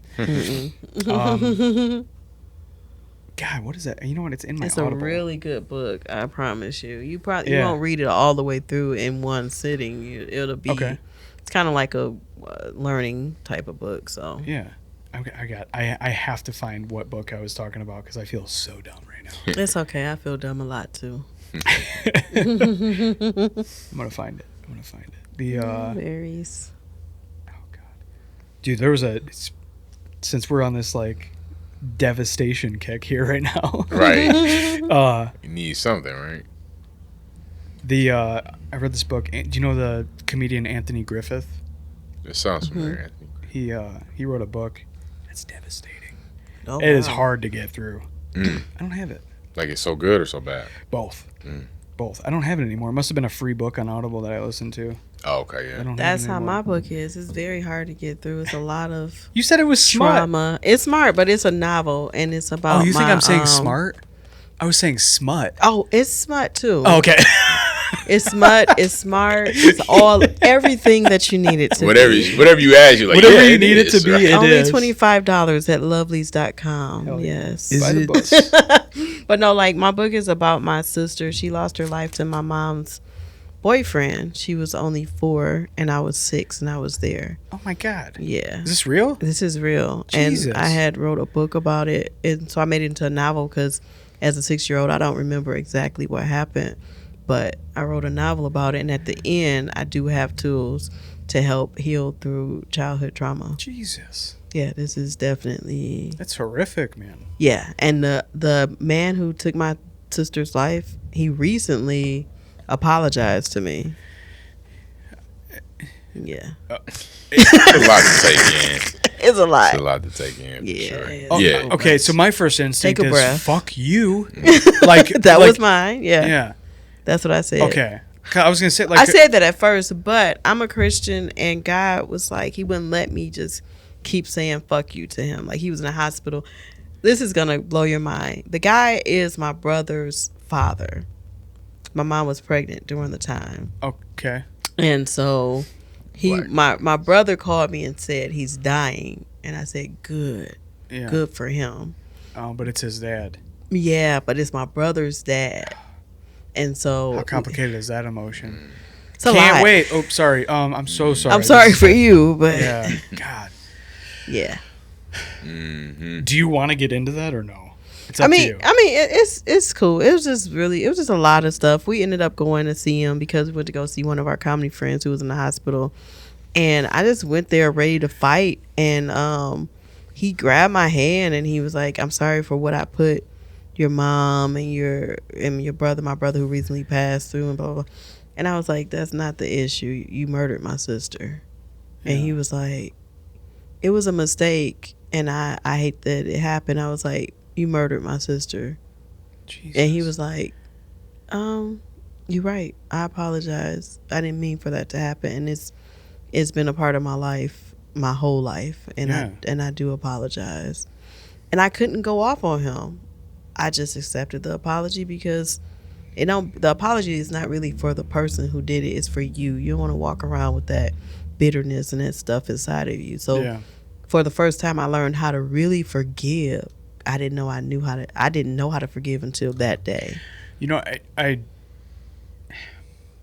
what it took me into being like in my late 20s to realize is that accepting an apology isn't accepting the behavior. Right. And that is hard to get past It because Mm-hmm. you want to be like, no, fuck you. When someone apologizes for something that is way beyond a boundary, I mean, murder being like the peak Beyond, of that. over the boundary. Yeah, but it took me a long time to understand that accepting an apology is not accepting the behavior. It's not. You know, it's accepting that person has remorse and understands that they crossed a boundary, right? And that is fucking hard to get through. I don't know how I would react. Yeah, I thought To that I a would react murderer completely apologizing to different, me. but I didn't. And then the funny thing was, after that, he was like, "Now tell me a joke." Now that when I was about to be like, "You mother," yeah, What? he said, "Now tell me a joke," because mind you, I grew up Entertain not me. knowing that he did this. That's in the book too. Like as a kid, my mom told me that he did not murder my sister, Was and he I around believed. Yeah, he was after watching he us. did it? No, he was arrested after he did it, and I had to go to court and I testified. There's this thing called false witness testimony in psychology, where if you tell a kid this is what happened, they believe your story versus the truth. Yeah. So before my mama could get to me, the social worker had me testify. Then after that, my mom was like, "He didn't do it," and blah blah blah, and it's a lie. My mom was going through mental health stuff, mind you. She had bipolar, as far as I was concerned. I didn't know, but she wasn't diagnosed. But I feel like that's what she had, and so I grew Well, also up her daughter like was that. just fucking murdered. Yeah, so she So was in you're gonna shock. be- She yeah. didn't know what to do. Yeah. So after he was like, "Tell me a joke," How what could- happened? Everybody laughed. Everybody they laughed, Kinda and then he disarmed was the like, room. "Get my number from Troy," and I was like, "Oh no, we're not doing that." Was he out because he was on hospice or something? He was in jail for like 18 years. So he had served his time Yeah, as he far as, served his time. and then he was released. Yeah, and now And then he's he got sick or dying. whatever. Yeah, that's what they say. But he's still here. He's still alive. He's still alive, smoking crack, everything, doing his thing. But Smoking crack, everything. sniffing crack, I don't know what he do. I don't be there. I'm not there when he's getting high. So but. okay, so if your mom and he was trying to say that he didn't do it, were the circumstances that they could try to make it look like an accident? Like Well, my mom wasn't there, so she was young. My mom was only like 24 when it happened. So for her, So she she's didn't a want baby it to too. happen, and he was like 10 years older than her, I think. Okay, so there's a power dynamic there. Yeah, and so she He's a didn't man want it to and happen. he's an older man. And yeah, and he went to jail, and they ended up getting married while he was in jail, and she was pregnant with his son at the time. Christ. So she had a lot going on. But as a kid, I didn't see that. Can I ask how your sister died? He hit her in the head with, Okay. I think it was a shoe, multiple times. Jesus Christ. So there's like I'm trying to understand this. Like he could say, I didn't mean for her to die. I was punishing her for whatever thing of she was 4 and you were 6. So I was punishing her for whatever a 4-year-old may do. For peeing on herself. For peeing on herself. Do you think it was intentional? I don't know. He said it was, but I never even knew. I never even thought about, was it an accident? Was it intentional? I never thought about any of that. What do you think? Because now? like when I was in my, What do you think? That's just a good question. I don't know. I think he might have just had a temper and just kept going and didn't think about the result of it. Yeah. But it doesn't help because she's still not here. It doesn't help at all. She's, Yeah. yeah. It's just like I never thought to ask Yeah, that's that. an Do you- interesting question to ask. Yeah. Intent versus because The result. once result gets to a certain point, intent don't matter. Does Kind of like not. the joke we was talking about earlier. Like Yeah. result, Sure. result is everything. Right. I didn't mean to step on your Yeah. foot. He didn't mean to talk about George Right. Floyd dying from hell, but Yeah. it's still fucked up. Yeah, it's a fucked up joke. Like- Well, the thing is too is that there is responsibility that needs to be taken there because whether his intention is to just be funny or not, the problem is with this administration and these people that are coming up that are more and more brazen and getting more and more comfortable saying horrific shit. Correct. Like Tony Hinchcliffe's intention may have been just to be funny, but if that empowers some dumb It fuck empowers to that's be the thing. racist in his personal life, well then Yes. There you have got to it. take some responsibility Yeah. for that. Especially with the environment that we're living in right now. Maybe in my head, and I don't know if this is true or not, but I feel like if we weren't in this type of environment and that roast happened, maybe it wouldn't been so like, but Yeah. the environment that we're in right now, we don't have time to be fucking around That's a with good point. racism. Yeah. Yeah, like Right? if we had done away with all of this, like we really like reparations happen and a bunch of stuff the country has done to acknowledge and heal and move past and actively punishing racism in some way, then I think it would be different. Yeah, like I feel like an American, not a black American, then, it would probably be different. But I'm always a black American. Like, I was born here, but this is not my home. It's like I'm homeless, but I was born here. Because you don't feel safe. Whenever I get in the car, if I see a police officer, I'm slowing down. Yeah. I'm not about to be driving crazy. And I shouldn't be driving crazy anyway, but I'm more scared. I can be going 35 miles an hour and I'm like, oh, shoot, I'll go 25. Yeah. And be like, Pull oh, me shoot, over. I got to go 35 again. Like, I get nervous. And because I've been pulled over by a white police officer for no reason. It's like, what are we doing? And I had my stuff together. And they're like, oh, why'd you pull me over? You couldn't give me nothing. And so I know to just shuck and jive and be like, okay, yes, whatever you need. Put on your Because customer I'm not about service to voice die. and- Yeah, I don't want to die for somebody pulling me over randomly. So I'll do what I have to do and do my, my code switch. But Yeah. See, that's the thing is like those interactions where somebody dies for no reason, they are rare, but they are way too common too. It's a lot. Yeah. Right. You know, I mean, I remember reading. Oh God, I don't remember the name of the book anymore. But it was a right-wing book, and I was reading it, and they had a figure in there where there's like, okay, there's this many police officers, and those police officers average this many interactions, and blah blah blah. You do the arithmetic, and it's like so incredibly rare that those things do happen. And you're like, all right, cool, but they happen. Right. So why are they happening fucking at all? Right. I mean, do you expect perfection out of any professional? No. But murder is not You can't fix looking that. for perfection. Right. That's like, hey, that's the most.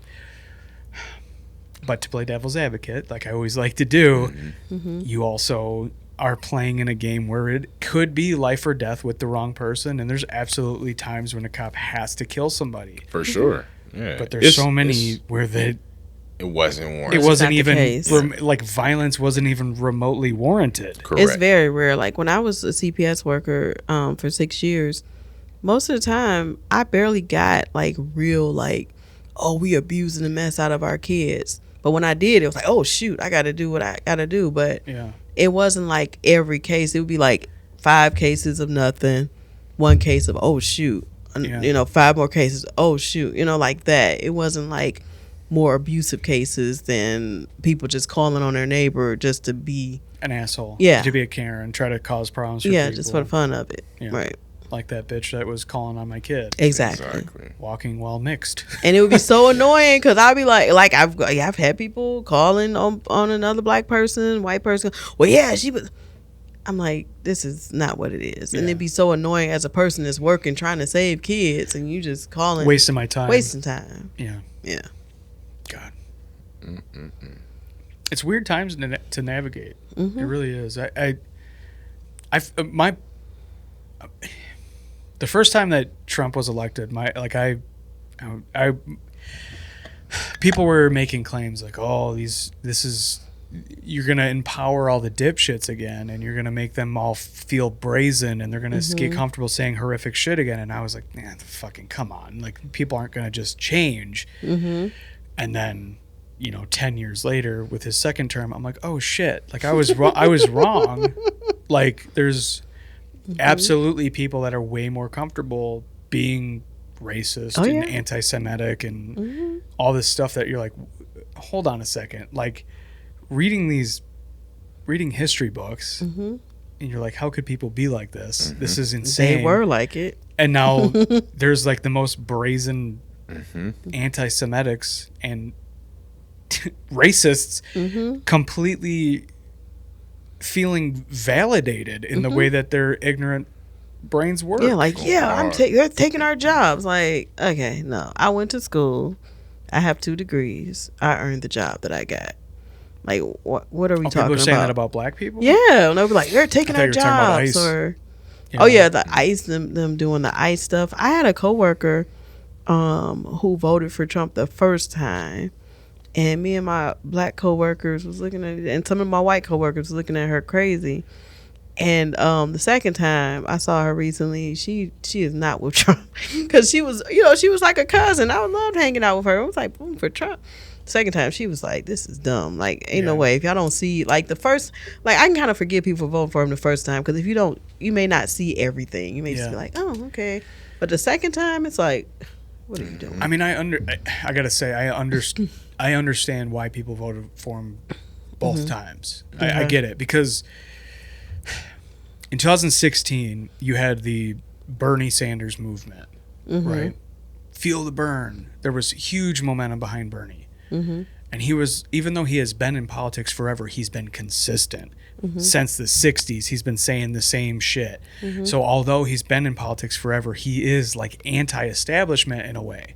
So people are like, yes, this guy. And then the DNC colludes against him. And Hillary is the choice. And people are like, well, she's the epitome of the man.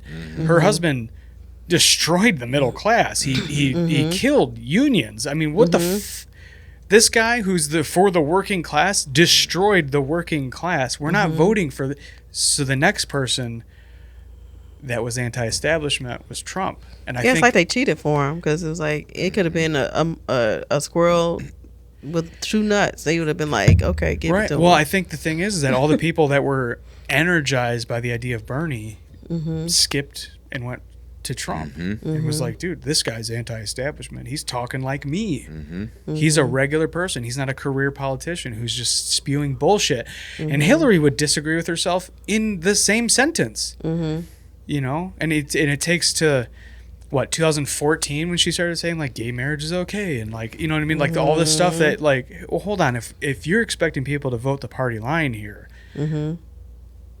how can you be this weird conservative like fake who's pretending to be a progressive Democrat? You're not. Right. And then so we go through the first Trump presidency, and I tell you what, the and we get COVID during the first Trump presidency. Right, you had COVID, but from 2016 to 2020, you had a pretty good economy. Things were going pretty good. Gas was pretty cheap. You know, APRs were pretty low. Blah blah blah. Right, and then you have Biden, and Biden is demented. And he's not, and there's the auto pen, and there's the this and the that, and there's the reckless exit from the Middle East, and there's all these things that he fucks up. Yeah. The overstepping in the COVID control, like all that stuff that's like, everyone's like, fuck this guy. He's barely conscious. He's 80 years old. He's not even making his own choices. He's falling. He's doing all this goofy shit. What are we doing? Yeah. Then you have Trump, and he's just the greatest shit talker on earth. The same. It's the same as Biden. Only like he's falling asleep. He's doodling on himself. Like he's doing the most.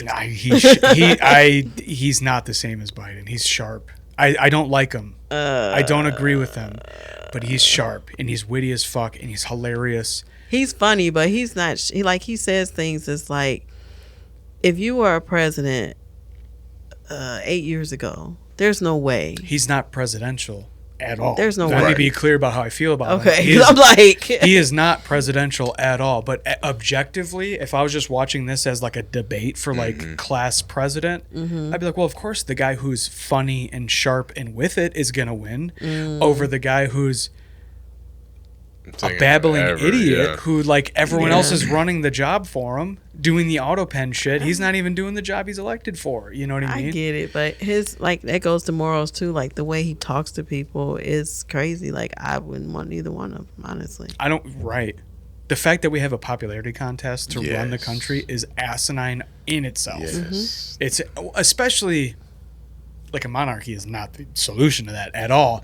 But there's systems where it's like there should be a coalition, a tribune, you know, like there should be 50 people that sit on a board to make decisions for the country, not one figurehead who can be as... Well, I mean, they had the Senate and they had all that other stuff, but he ignores all of that.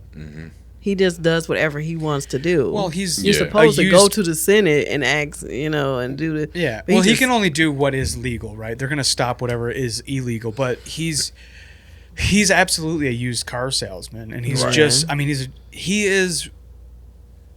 I don't know who said this originally, but like he is what poor people think a rich guy is. Like he's covers everything in gold. He puts his name on everything. That's my building. It says my name. You know what I mean? Like he's a child. He's like the trailer park of billionaires. Exactly. Spot on. Yeah. But don't That's get it funny twisted. to me. I just came up with that. Yeah. That's good. Y'all remember that. Yeah. But he really, I mean, you nailed it. I mean, that's spot on. Yeah. He's, but you look at all the shit that happened during Biden, and then it's like, you're running against Biden again for most of it. Yeah. And then he pulls out last minute and they throw in Kamala Harris. At the last minute, yeah. And I'm sorry, but Kamala Harris is not the person, man. Kamala Harris got destroyed. She's not the person. By Tulsi Gabbard. Yeah, she did. But she's not the person, but compared to Trump, like, I don't believe I'll be paying $5 a gallon for gas if she was in there. Who knows, right? Who knows? I don't. Kamala she Harris would was at not least the go person. to the Senate and be like, I need to make this decision versus just Let me just. going outright and doing whatever she wanted to do. Yeah. Now, it was a lot of things I did not agree with her either. Like I said, I wouldn't have picked neither one. Hiding evidence to keep her prosecution rates high. It's like that's the number one thing to go to. It's like this is Kamala's your person. Kamala literally kept black people in prison that were wrongfully imprisoned That's by what they hiding say. evidence. They say that, but Oh, that's it's not true. it's trackable. Okay. Yeah, no, it's track. You can see where she didn't allow evidence to be put in. Okay. Yeah, no, it's Tulsi Gabbard was probably the choice for the DNC, and they didn't see it because she wasn't a figurehead. But she's also a woman too. I feel like she checked every box. She checked every progressive box that there is. She served in the military. She was a member of Congress. She's a woman of color. She's from fucking Hawaii. Like she fought her way through her career. The entire her entire adolescence feels like it was leading to this moment. And then DNC is like, let's get this person that no one likes. What? Twice you're gonna do this to us? Who's Hillary never went to and- school for any of this. Yeah, and I feel like Trump is their guy. Trump is America's guy. Like they want the person. They want that can person. Like I can say what I want to say out loud. say what you I feel. can be racist. Do whatever Yeah. you want to do whatever do. I want. I feel like Yeah. that's the true American dream. Yeah. Do whatever you want to do. Do Say whatever you wanna want to do. say. Make somebody feel however they Talk want to to people feel. crazy. Like it's so many. If you go on my Instagram, it's so many comments. I was called a blackie. I said, "Wow, I never been called a blackie before." Blackie. I didn't even think I was old enough for that. I thought that was back in. Isn't it weird that 19 adding a Y makes it offensive? A blackie, Whitey, blackie. a tranny. Right, like, excuse me? Whitey. Oh, you want to add the Y? Yeah. Oh, okay. I got a Y for you. You can stick this Y up your butt. Like, I can't believe you called me that. Right. And it's just like, wow. It's no words for it. Like, I've never heard that before until It's- now. That one thing that I've talked about a few times is, so I'm a union member, liberal Democrat, right? Like middle left, but liberal Democrat. It seems like my party is a fan of censorship. Oh, it's a good thing that Meta's deleting comments and blocking users, and it's a good thing that YouTube is deleting videos, or Instagram is deleting things if you say the wrong certain words. And we were like seeing a lot of that during COVID, like, right? If you're criticizing the vaccines and the mandates and the all this stuff, your shit was gonna get shut down. Yeah. I think that is so dangerous. To clarify immediately, I think racist douchebags should be exposed by themselves. And if you start filtering shit, you give people a place to hide. Yes. Yep. I think if you're going to be brazen enough to be a post racist it? moron and post it, Everybody should know. Let it be everyone should seen. know. We can see the comments you Don't- liking. Right. We can see what you're Yeah, doing. Exactly. I had a whole Don't post hide it. where I had a post and I was just showing like, oh, this person said blackie. Look at that. And my friend from church, he was like, "Are you okay?" Because he thought I was mad. But I'm like, I'm not mad. I'm just different. I would show like, oh, okay, this is what they said. Like, Yeah. because I feel like if you just so strong enough to say that to a stranger who you've never met in person, why not highlight your comment? Right. Right. Right. Pin it. Pin it. Yeah. Put it right at the top. Yeah. That's what I'm saying. I don't think that that ignorance should be censored because community guidelines think it's the right thing to do. Right. I think you should leave it all out there and let the idiots expose themselves. Yep. Let them get fired. Yep. Yeah, let them get fired. Let them get fired. I mean, the real world Exposed, yeah. consequences. There's so many people that are like, "Hey, this is what this person said to me. Yeah. I'm calling their job. For sure. Fuck them." Yeah. You if you're gonna be so brazen to say horrific shit on the internet, Like, hey, here's what Here's- your employee is doing. here's real on the life weekend. consequences for Yeah. that. And it's usually people without pictures and Yes, their profiles. stuff is private. Yeah. and Yep. They want to make sure that you don't know who they are, so they can say whatever they want to say. Right, and people want to, and this is their version of having fun, is being reckless and shitty and hurting people actual crazy. people. Yeah, actual people. You know, Exactly. oh, you're just a stranger from a couple thousand miles away Right. in that Yeah. state that I don't visit. I'll just make you cry. Yeah. It's no big deal. There's this guy online. I recently followed him because he'll find a post. He found this post. This woman had a black kid. I don't know if it was fully black or a mixed kid, and she was saying, "Thank you for allowing me to be your mother," or whatever on Mother's Day. And somebody commented something about being a pure European or is something. It was totally racist, totally straight up, just like ain't no way you said that. So the guy like scrolled through the likes. He didn't even attack the commenter. He was like, I'm gonna do something different, and he like went through the likes and just like randomly. One of the person that liked it was a cop, and he had a black friend, and the black friend had a white mom, and he was a bodybuilder and all this, and so he did this whole video and exposed him, put up his page, called his job, called him, called the black friend, told him what happened and everything, and now the guy deleted his page. I think they let him off of work. But the guy went to that level of pettiness to Good. Yeah, That's and it's really like good. so now that people see this, Be and they careful will what you like. They will be careful what you like, what you say, what you comment, what you share, repost. There should be there should be consequences for behavior, right? Like I watched this video. This is funny that this is what's coming to mind. I can't remember this author's name, but he has the most interesting videos that he puts out. But he was talking about the way people dress in public, specifically on airplanes. Like some CEO said something about you should be dressing nice on the planes. You shouldn't be wearing your sweatpants. You know what I mean? And so he's like, okay, that's a ridiculous thing to say by itself. But then he went into like, there was public pressure. The reason that everyone looks so good in like the 20s, the 30s, the 40s is because you would be shunned if you dressed like a bum. Yeah. That's why everyone was pressed clothes, pressed collars. You wore a 3-piece suit Wore stockings. yeah, I mean, you Dressed to looked impress. good if you went in public. You dressed nice to go shopping. You didn't put on your Cookie Monster sweatpants and go to the plane. You Right. know, but I don't know why that came to mind thinking about like you should be shunned, whether it's online behavior or in-person behavior, because these interactions are real. You know, she posts a wholesome thing about her kid, and this guy's like, oh, let me fucking ruin her day. Yeah, I don't even know. How dare ruin you her muddy day. the bloodline or whatever bullshit he said. Exactly.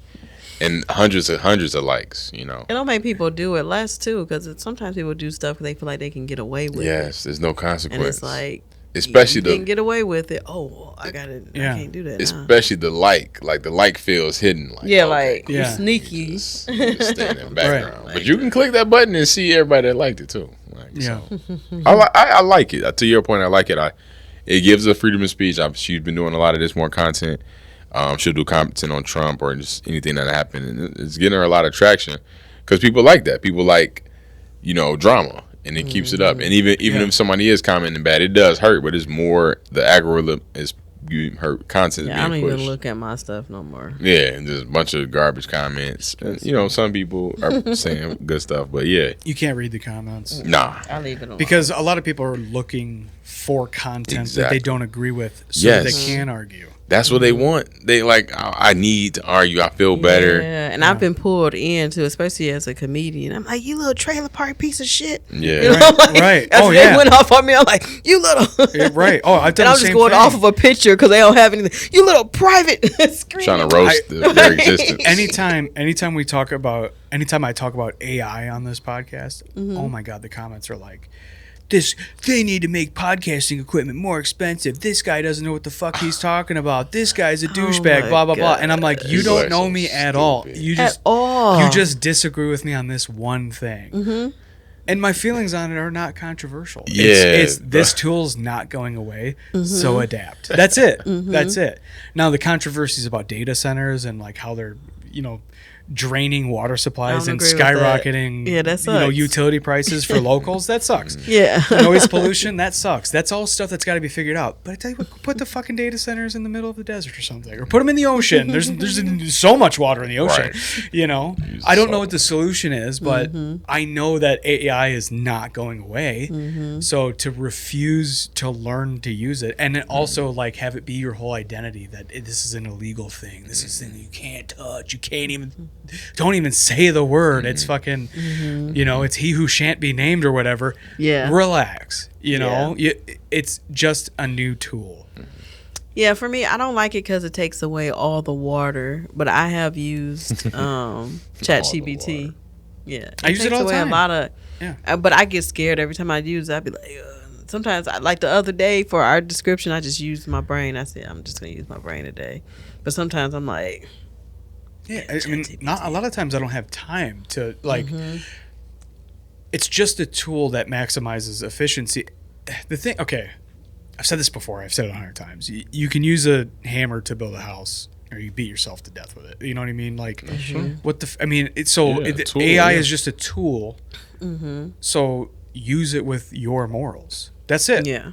That's as complicated as it needs to be. Yeah, and I'm not about to use it for dumb stuff. Like, let me get him, fake him going, ha ha, like, I ain't doing that. I mean, that's fun. It's fun. Yeah. It's just,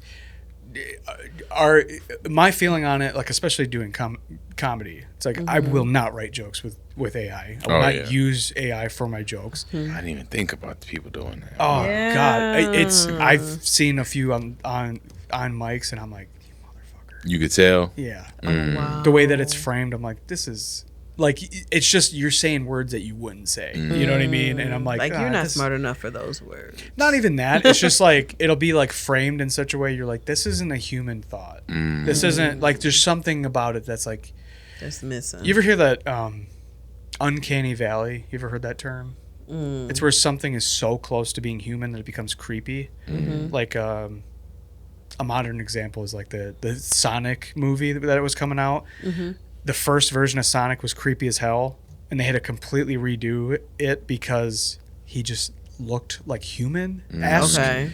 And it was, you need to make the proportions like ridiculous so that it doesn't touch that uncanny valley where it's becoming humanoid and therefore creepy because like your brain is going like, this isn't what you think it is. You're like your instincts are going like, this isn't safe, this is not a real person. Right.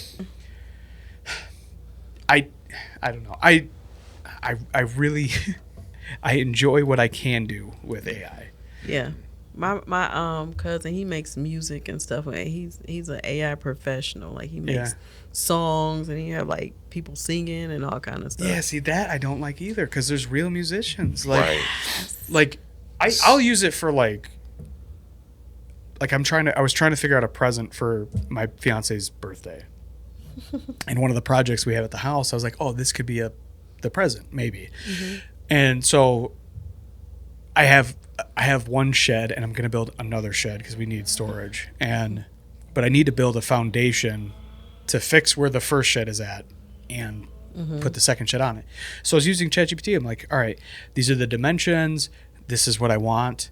How can I do this in like the most cost-effective way and have it be like in a timely manner because she's gone, and maybe I'll do this and try to have it done by the time she's back, and that'll be her surprise present. And it's like, okay, boop, boop, boop, boop, boop. Like instantly it's like, okay, these are the different methods of doing this. This is how you can do it. These are the materials that you would need. Here's the cost breakdown. And it's instantaneous. It is. That's what I love about ChatGPT. And it's like, all right, well, I could do this. And oh my God, I murdered a gallon of water, whatever the fuck. I didn't. That's not how cooling towers work. But Cause that's how I be. I'm like, oh Lord. No. How much water did I mess up today? No. It's yeah. See, this is what you just use the new tool with your morals. That's it. That's it. It's if you don't adapt and start using it, everyone around you will. And you're going to get left behind. It's like the boomer that can't use Excel. You know what I mean? Like, it's just the new thing that everyone has to learn to use. That's good. You Right. know? Yeah. I feel like people just kind of get fed what they're supposed to be mad at. And right now it's like AI. AI. Oh my God, data centers. Yeah, They do need to figure out that data center though, because that water be black as ever. Yeah, I don't. What you gonna say? I'm sorry, I cut you off. No, I am a little nervous about it, but your perspective is helped me a little bit. I'm just afraid of like, I have this vision of like iRobot happening. Yeah. You know, Yeah, that 'cause they type got of those thing. robots now. Yeah. Made robots. Oh yeah, iRobot or like That and Terminator. Eagle Eye. Eagle Eye. Yeah. Oh with yeah. Shia LaBeouf. Well, dude, with the flock thing, have you heard about this? Oh, speaking of Eagle Eye, fuck. There's this company that does this flock security. As far as I know, I haven't read into this a lot, but there's a local independent reporter. Her page is called Debate Her. I think it's called Debate Her. I want to have her on the podcast so she can explain this to me, because she's been at all these like county meetings and local boards, like advocating against this flock system that all these police departments are trying to implement. It's like a camera and drone system where you're basically surveilling the public at all times. Oh my goodness. And the way the police departments are framing it is, it just helps us find people that are on the run or dangerous people that have warrants or whatever. But what they're not talking about, which she is talking about, is all the data that they're keeping on people, like where you go, what you're doing, how long you're doing it, what your habits are. Like they find these patterns with the public, and it's like, dude, this is so fucking That's dangerous. scary. And it's a private company that's handling all this data. So a private company, And they're just contracting them to do this. right? The government would be. The government would police be paying department. this flock company to monitor the public at all times. And it's like, dude, what are you doing? And they have For that what? data. Now I wouldn't even they'll wanna leave the sell. house. That's They'll crazy. sell that to whoever, To whatever. whoever. It'd be millions of companies paying them. Health insurance companies Yes. going, hey, hold on, this guy goes to McDonald's 3 days a week. We're not going to cover him. Yeah. He had a heart attack. Well, you go to McDonald's 3 days a week. We have that data. Thank you, flock. Yes. Thank you for smoking If cigarettes, it ain't doing already whatever. hard out here as it is, to Right. get insurance and keep insurance. Right. And, That's what I'm saying. That's like me and my, like 5 years ago, my brother and I got in an argument over car insurance. Because he was like, oh, who do you use? I use this, blah, blah, blah. He's like, oh, well, I use this company, but they gave me a huge discount because I plugged this thing into my ODP2 sensor thing. So as long as I drive safely, I get the discount. Why the fuck would you agree to that? Now they have the data of how you accelerate, how fast you go, how much you drive, how hard you brake, whether you wore your seatbelt or not. Where you're going. if you hit somebody by mistake, They're tracking you. Oh, Right. he slams on his brakes. all the way up. Oh, he was speeding. We're not going to cover you in your catastrophic car accident, even though we've been taking your money for Yeah. 15 years straight. According to our data, you you're speed speeding 80% of on the time. Right, exactly. You were inevitable to have one. Why the hell would you sign up to give a company data? Yeah. Why would you? That Do you makes no think that sense. person that this company is your friend? They are not. No, They're trying hell to no. make more money for them. Because the money you saving, what they're doing in data and all that, doesn't even compare to. Like, we'll take $150 for you. Right. Just use this for us. This game is rigged. It's rigged against the common people. But the funniest thing is that we are all the dumbasses that work for these companies, and we're doing it to Yes. ourselves. Yes. You know. It's like, what do we do? Oh, dude, I'll save $10 a month if I plug this thing in, and then they can deny me when I need them. Oh, by the way, they lobbied to make it mandatory to have insurance in the first place in this state. Come on. Meanwhile, I got a $2,000 motorcycle that costs me more than that a year to insure. Okay. Yep. Hey, let me just save that money myself, and if I run someone over, I'll give them I'll dough. do it. How about Then- that? How about that? How about that? Right. Or you sue me in civil court. No. You know what we're gonna do? What we're gonna do is we're gonna make insurance mandatory, so that the lower income people Pay more. who are minorities Yes. in this state majority of them are minorities, Mm-hmm. can't afford it. Oh, guess what? We get to pull these people over and put them in jail now. Yes. Ooh, and then what do we get to do when we put them in jail? We get to make them piss in a cup. Mm-hmm. And then we're going to make them piss in a cup for years. And when they slip up and they smoke a little weed because they had a stressful week, they're going to prison. And then we get $40,000-$50,000 for each one of these heads in a cage because they didn't follow the insurance agency's policy. Yeah. Yeah. Yeah. What the fuck? Mm-hmm. It's a cycle. Yeah. It's a Trying to cycle. find The ways. game is rigged. It It is. It is It's- fucking rigged. And it's so hard to stay out of the game, to not get pulled over. You're like, I got to do what's right. I got to stay over. Because they don't care if Right, you're let me- doing what's right. Right. They don't care because they're trying to trick you into. You want to buy your tag? No. You Yeah. got to go to LA Insurance and get your insurance 1st. Mm-hmm. You can't even register your car for the year. You can't even register your car. You can't can't even even- buy a car without insurance. Oh, you got expired tags. Guess what? You're going to jail. Mm-hmm. Yep. Oh, we suspended. You had a ticket for unpaid. You know, you don't have insurance. You got a ticket. You can't afford the ticket. You can't afford the insurance. Well, now you have a suspended license. Suspended license, and You your can't go to car is work. your car is in the tow yard, Yeah. which the tow yard is our tow yard, Right. And everybody's Oh, and the cycling judge everybody. owns the piss testing place. Yes, I mean, my judge God, is friends it's- with the tow guy and the cop and the prosecutor and the yep and then the defense attorney that's working for $700 a pop. Yep. They're all buddies, Mhm. and they're all like, I don't know what this dipshit did. So you want to get lunch, Jim? Yeah. Okay, yeah. Oh, so like a year and a half probation? Yeah, year and a half probation. You're good with that? Okay, yeah, we'll do 18 months probation. Man. Then you finally get your life right. It's like, okay, now I'm paying insurance, but the guy that owns the insurance also owns the company that just got you out. Like, Right. it's just everybody shaking each other's hand. Right. It's so crazy. To milk everyone around them for one more penny. Yep. Yep. Entertainment, healthcare. A lot of these CEOs own multiple things. They're in multiple businesses. They control the narrative. Yes. They control the narrative. You These are- have to come to me to pay me Yeah. at some point in your life. right, right. It's smart. It's smart. It's evil, but it's smart. It's evil and it's smart. Isn't that a it's fucking smart. isn't evil that a- geniuses Yeah, running the country. for real. And all we're trying to do is feed our kids and have a Just good time. live. Man, trying to get a cheeseburger on my way Man, home. I Right. spent $50 yesterday. What did we get? Toilet tissue, Detergent and water. detergent and water. 3 things. God damn. I said, dang. What is By the way, happening? gas is $5 a gallon in Michigan. Right? Bam. $5. I paid $5. $4.99 today. It's insane.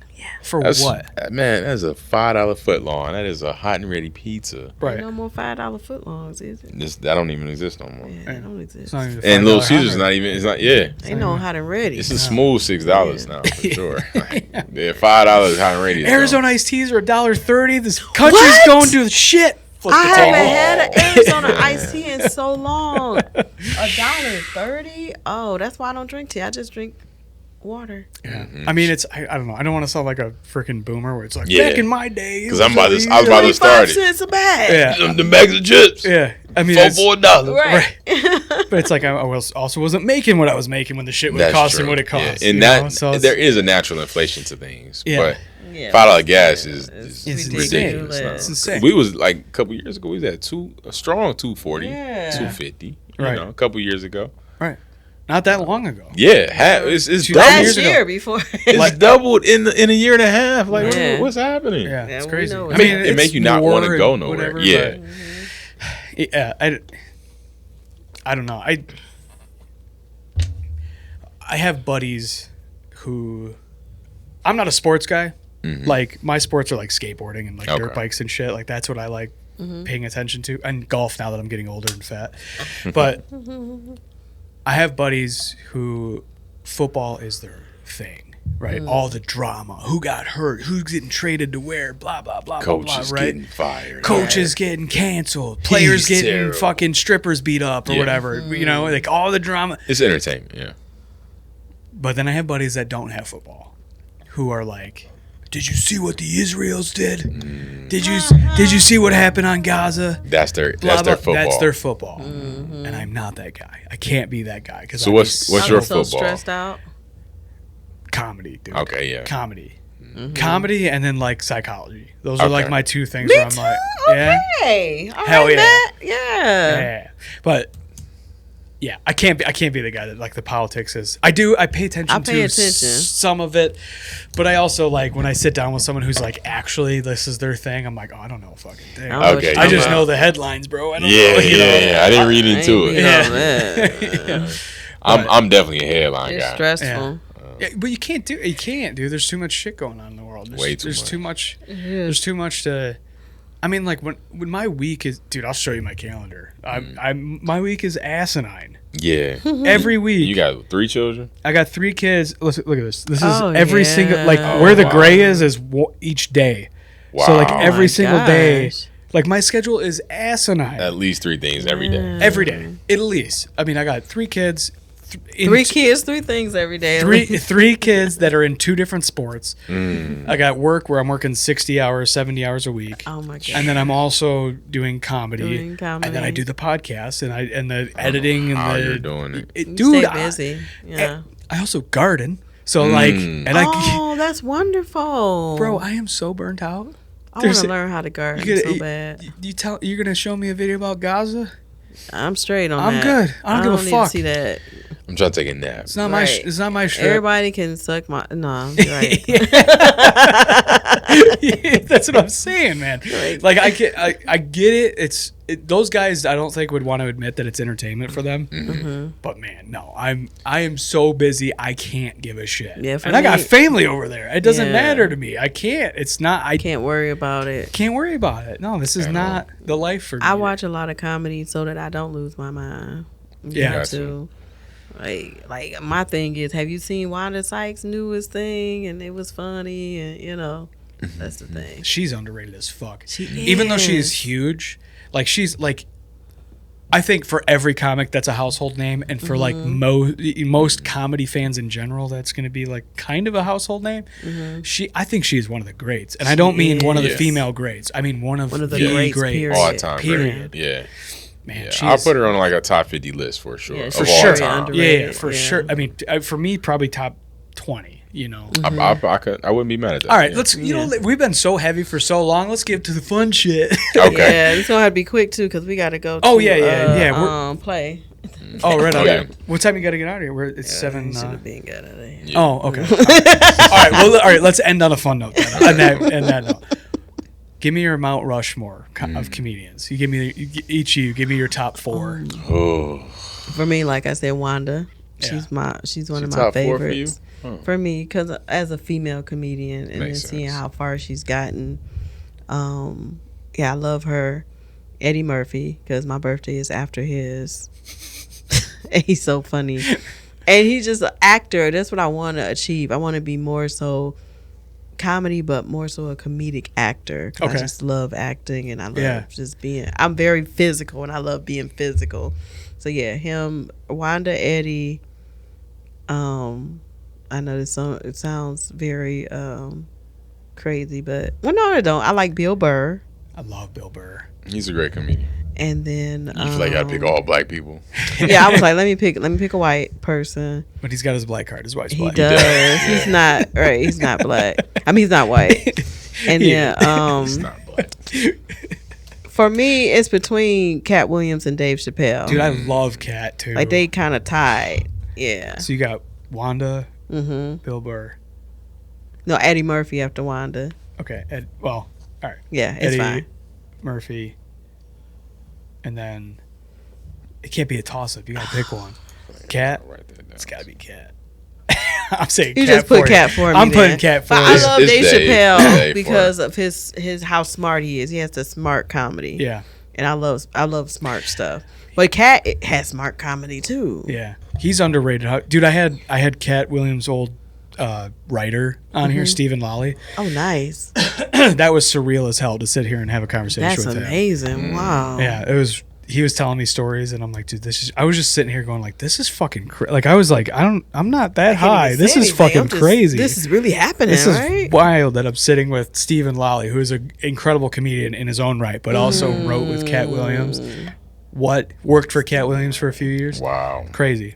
All right, who do you got? You got your Yeah, Mount Rushmore? Tony Baker.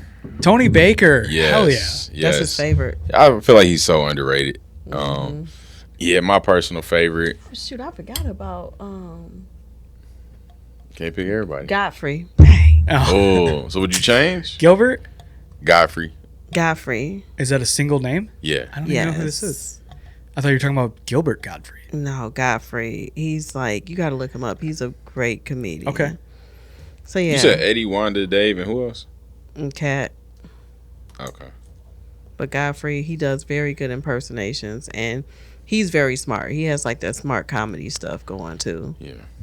Yeah. So I wrote down Godfrey, comedian, not Yes. Gilbert, so that I look it up the right Yeah, way. he's black. If that Yeah, helps. he's funny. You know what? That's shocking because he goes by one name. So I would Yeah. have never thought that's. Yeah. I was like, that's definitely a white guy. Yeah. For sure. Most comedians have a two-piece name. Yeah. I'm gonna start going by Malachi. Okay. Just, Malachi. just Lee. Yeah. It's Lee. Yeah. Yeah. Tony Baker. So I have a Detroit Rushmore, but then that's a different conversation. Tony Baker, Mike Epps. Mike Epps. Hell Yes, he's in my top. It gets a little tricky after that because I like a lot of people. yeah. And for all different reasons. Exactly. Yeah. Exactly. All different flavors. It's like I love Thai food, but man, do I fuck with Lebanese food. Yeah. I love me some Indian food Yeah. too. Mhm. You gotta have that spinach. Yeah, then I love Mexican food. Yeah, I love Right. It's like, and it just don't stop. So the comedians But is Italian, you can't. right. Like I want to say Lavelle, but it's not Man. just Lavelle. Yeah. It's also Some African fucking, food too. you know. Yeah, fufu and whatever. Yeah, I love Chris Rock. Oh yeah. Chris Rock is great. Oh my gosh, he's a genius. Yeah, and I do believe Dave is one of the greatest of all time. Yeah. I feel like his body of work, his style of writing, his ability to be a comedian. Chappelle Show. And The Chappelle Show, leaving for all those years, coming back and still being on top. right.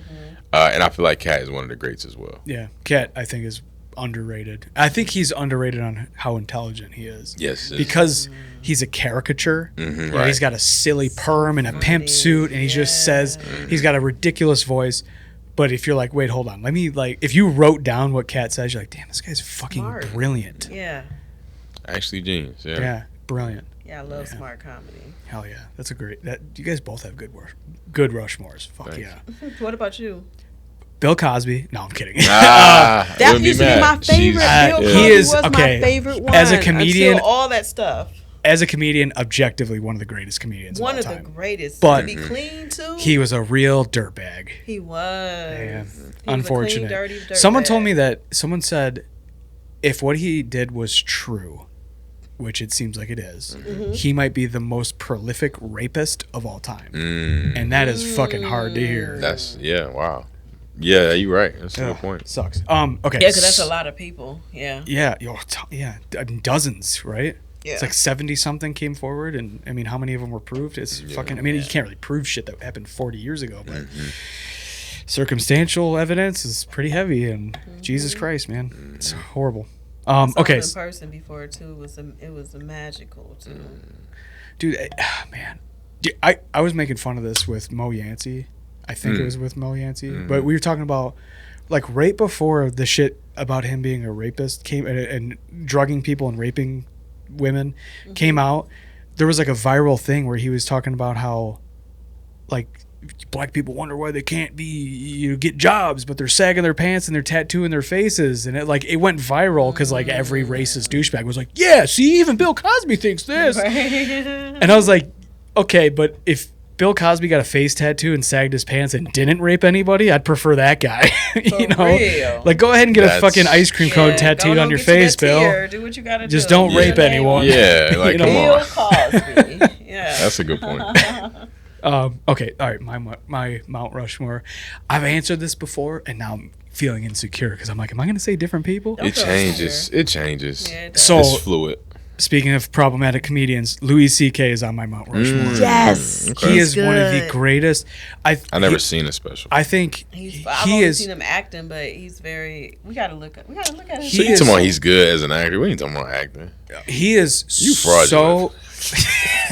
He's so good. He is a good actor. He is so good at articulating a thought that everyone's had, but no one's figured out how to say it. Okay. He is the king of that. He's got so many bits that I think about on like a weekly basis where I'm like, God, that's such a fucking good bit. Yeah. Like one of them was he was talking about how he was in first class on a plane and a soldier got on the plane and he thought about giving the soldier his seat. He's like, I didn't do it, but I felt good for the rest of the day that I even had the thought. He's like, I wasn't going to give up my big comfortable seat and go sit in economy with the scum. The losers. No, I thought about it, and I felt good for the rest of the day that I even had the thought, which is the funniest bit I've ever. That's hilarious. It's one of the greatest bits. All right, so I love Louis C.K. Bill Burr is my other mandatory bald red bearded man. I'm gonna be up there with him one day. He's a bald, red-faced fucking idiot. Yeah. I'm gonna be his first black person coming out, pulling him out like, yeah, welcome, Bill Burr. Oh, yeah. So Bill Burr, Louis C.K. Just for the body of work, the body of work and how good his stand-up was, Adam Sandler. I think he's underrated because everyone from the mid 90s on, people are like, oh, Adam Sandler is this comedic actor. His stand-up specials are so good, they're insane. I mean, you'll like, I've never seen his stand-up special. dude. Wow. Oh Me my neither. God. He put out CDs that will have you like in pain from laughing. The CDs are so good. They're so funny. And there's like intermission skits that are so funny. He is, and then the other one, oh God, Neil Brennan. I gotta say Neil Brennan. Okay. Neil Brennan co-created the Dave Chappelle Show, the Chappelle Show. He is Brendan? Neil Brennan, Brennan. Brennan. Neil Brennan. He was a like showrunner, writer. Started the Chappelle Show with Dave Chappelle. Is like one of his best friends. He wrote Half Baked with Dave Chappelle. Oh, yeah. So like to get a feel for like what kind of guy he is, but he also the reason he's up there for me, he's a fucking hilarious comedian. Yeah. But the reason that I love him so much is that a lot of his content is about mental health and anxiety and depression and family issues and like how he learned to cope with all those things. Okay. He has a special. I have the record on my wall in my bar in my basement. The special 3 mics. The concept of that album is incredible. Like he does. One mic is like one-man show where he's talking about family trauma and coping and all these things that he's been going through. The other mic is like silly one-liners that he thinks is hilarious. And then the third mic is traditional stand-up. It is one of the most powerful specials I've ever seen. I mean, that will have you, like your abs will be on fire from laughing, but you also have like a good solid cry during it. Like it is it is one of the most incredible stand-up specials I've ever We seen. don't have to see that. That's Neil Brennan. What's the name of that special? 3 mics. Mics. Yeah, 3 mics by Neil Brennan. It's incredible. We gonna have to see that because that sounds like something that would be right up my alley. Because I be talking about my trauma, but I make it funny sometimes. I try to. Yeah. But we saw Jeff Ross. Remember? Yeah. We talked about all the stuff he went through. He was good. But it was funny too. I cried and I laughed. Yeah. What was he talking about? His cancer, or what was he talking No, about? this is before cancer. Yeah, it was saw a him. family. Somebody he had lost his mom. mother. Yep. Okay. He And I lost his think mom. He his was getting out of sister that. too or something. Yeah. Like, Yes. He Yes. lost his sister and his mom. I believe so. Oh man. It was 2 people that was that close. died. Yeah. And he did like it was like don't slip over the banana or Banana something, peel, yeah. He did like skits and he had like somebody playing the piano and I tell you what, I it haven't was watched really cool. any of his stand-up except for on the roasts. Mm-hmm. Yeah, I don't know if he taped it or not, but we went to go see him live. Yeah, he was just in Florida, and we Yeah. just happened to be in Florida, and we like looked at what was happening. Yeah. And we went to this show. Right on. Man, that's one of the guys I should go see. Yeah. I haven't watched a lot of his stand-up. I've only seen him on the roasts. Yeah, Yeah. I'd But he's so I'd be good on the interested to watch a special too, Yeah. because I haven't sat and just watched a Jeff Ross special. I know you're the king of roast though. Yeah. Yeah. Well, dude, you guys gotta get out of here. Yeah. On that note, let's wrap it up. Yeah, dude. Okay, thank you so much for coming out, guys. I loved this conversation. Can we tell people about our show that we got Please? coming up? Yes, absolutely. Plug everything. We have a show coming up on Father's Day at Keisha's House of Comedy Shout in out Keisha. East Point. Yes, and it's at 5:00. It's on a Sunday, so you can come, have fun. It's only $20 tickets. Go online, get your tickets, and yeah, just come. It's called Laughformation. So instead of roasting people, we're gonna be doing affirmations, but making it funny. Hysterical. Yeah, that's our new show that we're starting. That's how we open the show. You handsome son of a bitch. Yes. Exactly. Yes, You you probably have do to come know into our all. next one. You have to be on our next one. Dude, I always bring this up when I was warned about going to Keisha's by a comic that I'm not gonna be friends with. Oh wow. He was like, "Oh, you're gonna get charged to go there. You're gonna go up at like 1 a.m. because they're not gonna put you up. Blah blah blah. You're gonna get treated different." Bro, when I tell you, Keisha is the nicest woman so I've ever met. sweet. I love her. I called her to make sure her mic was like she was doing the mic because I was driving from Livonia to East Point. I was like, "Hey, are you doing the mic too?" Yeah. We got time. Come on up. We have like 15 people tonight. We'll make time for you. I'm like, hell yeah. I get there. I do my set. I go home. The next day, I get a call from her. I'm like, what's she calling me for? So I'm like, hello? And she goes, oh, hey, I missed a call from you. I was like, no, it's Matt. I was the comic on last night. She goes, oh, I'm sorry. I called the wrong. I have 2 numbers I didn't save, and I called the wrong one back. She's like, I just want to make sure you keep coming. Thank you so much for coming out. This woman owes me nothing, but we talked on the phone for like a half hour. She's the sweetest woman She's on so earth. Sweet. Yeah. And it's she got me funny- obliterated drunk on her own supply. She got me fucking hammered. Oh, that's dope. Yeah, that's really First dope. time she met me, she's like, I'll make you a Long Island. That's I'm like, really dope. Yeah, she's like, it's like you going to your auntie's house at her club. She's so dope, and she's giving like comedians opportunities. So yeah. if you're a comedian and you really want to get out there, then go to her Go and to ask her, Keisha. because Yeah. she will give you some opportunities. Did they do that? The fundraiser for the host for Red? Yeah. Red, yeah. They did They that. did. It was on my How'd that go? birthday. We missed it. We missed on my it birthday. because it was on his birthday, and we was still at the Pistons game. Oh, right on. Okay. Hopefully it went well, man. We That went guy's to go funny as see hell. him, and Yeah, love Detroit Red. he was doing good last Yeah. time I checked. Oh, good. Yeah. Yeah. He's But we funny did as hell. donate to it, so. Yeah, we Nice. donated Yeah. because we couldn't make it, but Yeah. I wish I would have gone to it because he was the host at the mics that have done at He's Keisha's, and very funny. he's funny as hell. The first time I and went he's there, sweet. He's been doing it for a long time. yeah, you could tell he's I think he definitely was a on journeyman. Comic View or something at one point. I believe it. He's funny as hell.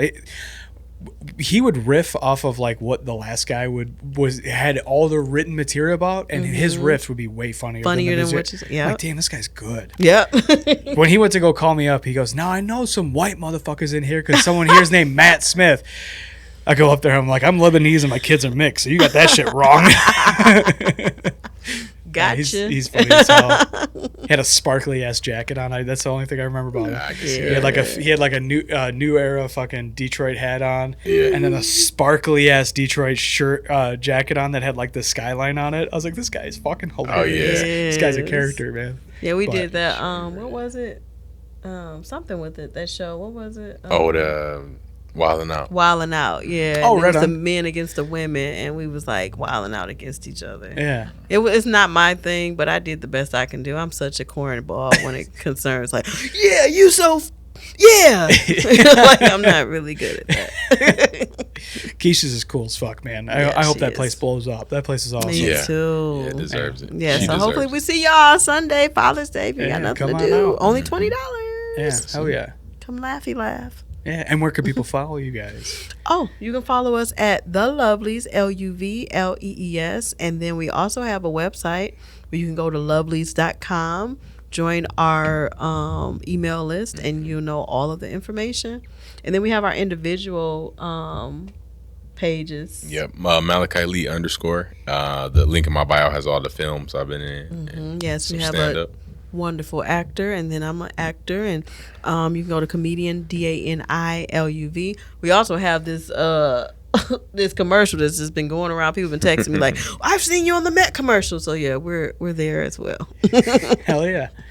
Yeah. All right, dude. Thank you guys for coming. Thank out. you, Thanks for man, for having having us. us. Yeah, that was, man. that was so a really much fun. that was fun, man. Good Good times times, in noodle, Noodle salad. Yeah. Yeah. Good times, Noodle Salad. Yeah. Yeah. I'm glad we Y'all found so you. cute. Yeah, man. Yeah, I would definitely wanted to meet her too, but it's all good. Yeah. Well, you Y'all guys will look keep- so cute. We'll have you guys back on for sure. Sounds I mean, this good. is maybe we'll try to be not so heavy next time. Yeah, next Getting time into, we'll like, talk about comedy, right? let's trauma bond for 2 hours. We did. We trauma pond for real. Hopefully you find some things like, okay, nope, Fast forward. Yeah, Nope. yeah. I cried on the low. He like, you all right? I'm like, yeah. Yeah, he's okay. Just keep These moving. are, but this is the thing, though. I mean, I know we're doing the Michigan goodbye, where we're saying goodbye for a half hour in the screen Yes. door, you know. Yes. But this is what I want the podcast to be. It doesn't need to just be an advertisement. It's like, let's have a real conversation. Yes, And 'cause and we're real people. and it feels Natural. productive. Yeah. It to have does. these kind of conversations, And it's This- helpful for all of us, just looking at Yeah. each other's perspectives and Yeah, and everything. having different perspectives. I mean,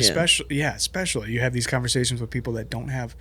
I don't want to exist in an echo chamber where just my ideas get floated right back to me. You're right. You're right. You're right. I want to be wrong. Tell me why I'm wrong. Yeah. Let's have a Yes. conversation about it. You know. Yes. So I love conversations like Me this too. where it's open. It's open forum, and we're just Respecting these are my- everybody, and yeah, this is what we feel. absolutely. Hell yeah. On that note, let's go. Thank you, man. Thank you.